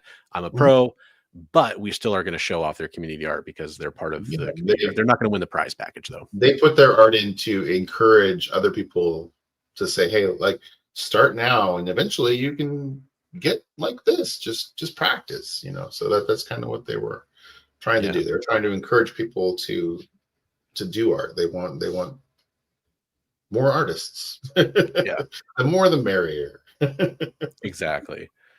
And that's what we want too, to be honest. That's part of the, we're both artists in the community, and that's something that we wanted to support and kind of show more of to more people.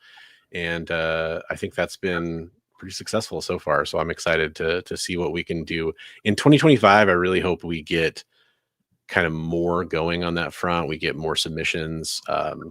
That would be one of my goals for 2025 for us is kind of make it a bigger deal every week. I think we have a little bit of a backlog of stuff too to show, right? That we haven't shown yet. Things. There's a few pieces, and I'll make sure that they're part of what we show next week. Okay. I guess I'll do this too. Do whatever you feel, buddy. I'm just since we're talking about community art. We can do the show all night. I don't care. Well, unfortunately, I do have some stuff I have to go do. But since we're talking about community art, I will show a seasonal piece I did. You probably saw it on my Instagram. But this is after Norman Rockwell. This is kind of my take on his classic kind of Santa piece that I did. Very nice. So, kind of this is the kind of stuff if you're capable of doing art like this, if you're capable of doing practically a stick figure, if you're capable of doing something that's, people are going to buy from the original art from you, submit that artwork and we still want to see it. Like I have friends who draw and we'll be showing each other stuff and they're like, this is terrible. And I'm like, no, I really like it. You'd be surprised what different people, just because it doesn't match the vision that you originally maybe had in your head of what you were trying to do, doesn't mean other people won't appreciate it. Yeah. So, well, the fun thing, so with this one, the fun thing I wanted to do with this, I'm just showing a tab, so I can't really zoom in.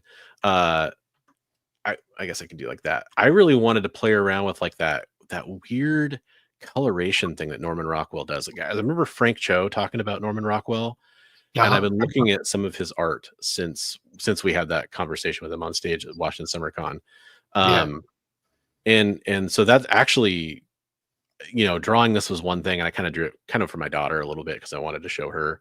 But the coloring is really what I wanted to focus on, because he has that really kind of, I would almost say like unique, almost like watercolor-esque kind of color thing where the colors come together. And then his Santa is like very sooty too, which I think is really neat. So I worked some of that into like, there's some yellowing in the beard and some dark spots on his skin too that kind of show off a little bit of that. But it's fun to try to like recreate that. So yeah, like Chris was saying, he came down the chimney, right? Yeah, exactly. Whole family at the same time. No, I think you did the cheeks. You got a really good beginning of that color palette there, and it's going to be it definitely something to strive for. Try to work on that. Yeah, that's something like colors. Yeah, man, I could spend weeks tweaking with that, because that's probably like the fourth or fifth version of like coloring I did on that, and I was like, at first I went very bold.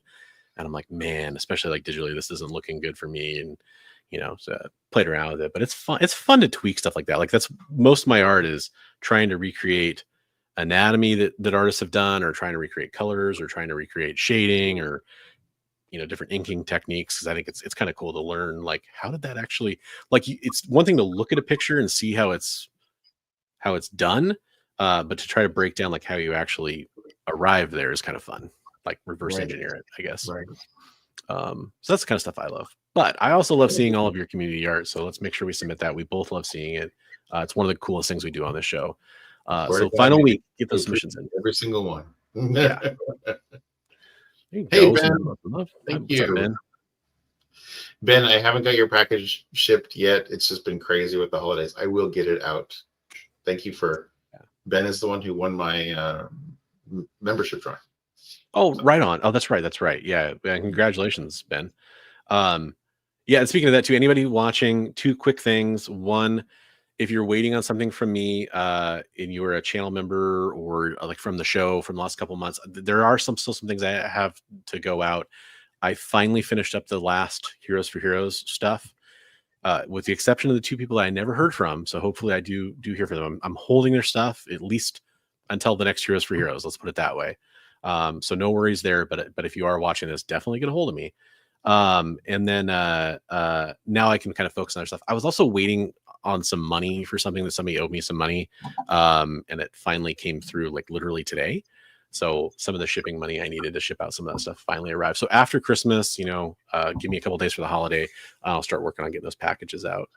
And if you did get something from either the art stream or from, if there's something that you're expecting and you haven't seen it, please feel free to reach out and we'll try to get it squared away. There's the one piece that I drew that Travis is inking and coloring is still being done. So the guy who reached out was like, hey, status update. So yeah, definitely feel free to reach out and find out status updates on things, or we don't want anything to fall between the cracks. So yeah, just make sure to hit us up. Yeah, that's a good clarification, because I say I'm done with Heroes. I'm done with the stuff that I was responsible for shipping out. If you're as far as I'm aware, if there's something out there you're waiting for, let me know, and I'll get you in touch with the right people. We'll make sure we take care of that. It was a lot of moving pieces, and we appreciate everybody's patience with all of that. Everybody was awesome about it. And then I guess the last thing I'd say is anybody who's watching this on the rewind, or if you're here at the end of the stream, if you have a favorite like Christmas or holiday tradition that you wanted to share with us, something you like to do, I'd love to hear about that kind of stuff. If you want to leave a comment down below letting us know about your favorite holiday traditions, your favorite music, Christmas movies, games you play at Christmas, activities you guys always do, that kind of stuff. I always love hearing about people's Christmas traditions. So if you're willing to leave that in the comments below, I'd appreciate that. Even if you're watching live, feel free to do that, because it enriches it for people who watch it later. Maybe even people who are watching it next year at Christmas time. They're like, they read those comments and stuff, and they're like, oh, this is. Maybe they didn't, they didn't reread the chat, but if you put that stuff in the comments, it enriches that for people for later on. So we do appreciate that. I love Steve's comment, the airing of grievances. The airing of grievances. That's right. But with that said, until it was feats of strength. It's not over until you pin the person. Yeah. But with that said, I think we are kind of again, we could go all night. My best Christmas present is having a really awesome co-host here, a really awesome partner in doing all this. It's been enormously helpful in motivation, in ideas, in making this show as awesome as it is. So I'm really thankful for Brian and all his help that he's brought forward, as well as, he's amazingly generous, obviously, too, which I very much appreciate, but just all the things he does, and his wonderful way of looking at the world has really helped out quite a bit for me, as it's been, and I'll be honest, it's been kind of a dark year in some ways, but Brian's been a bright spot, so appreciate that, man. We both, lift each other up when we need some help, so appreciate you too immensely, and for having me along for the ride. And absolutely, and everybody, like we've been saying recently, everybody in the chat, we appreciate you guys. Just we can't say it enough. You guys are awesome, and huge part of the show. And Bronze, like, you are super important to me, one of my best friends in the world, and appreciate you, and so happy that I've gotten to know you as a good friend. Thanks, man. Same here. And this is the very final message. I want to make sure we absolutely just kind of iterate here. In all seriousness, be safe out there. You never know when Roy Thomas is lurking around the corner. He's trying to take credit for creating you.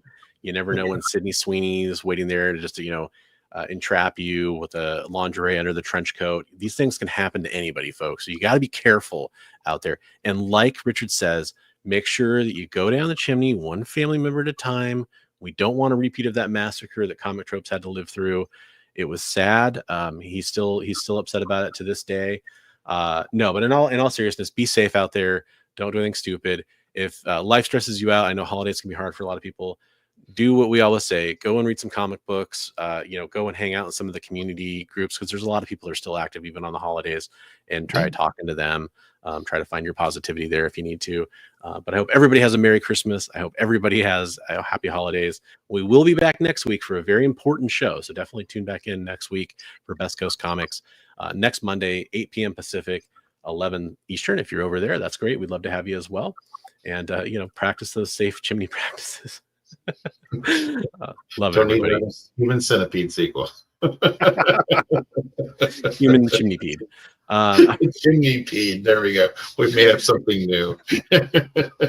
We're creating great entertainment here. Have a Merry Christmas, everybody. Merry Christmas, and we'll catch you on the next one. Bye.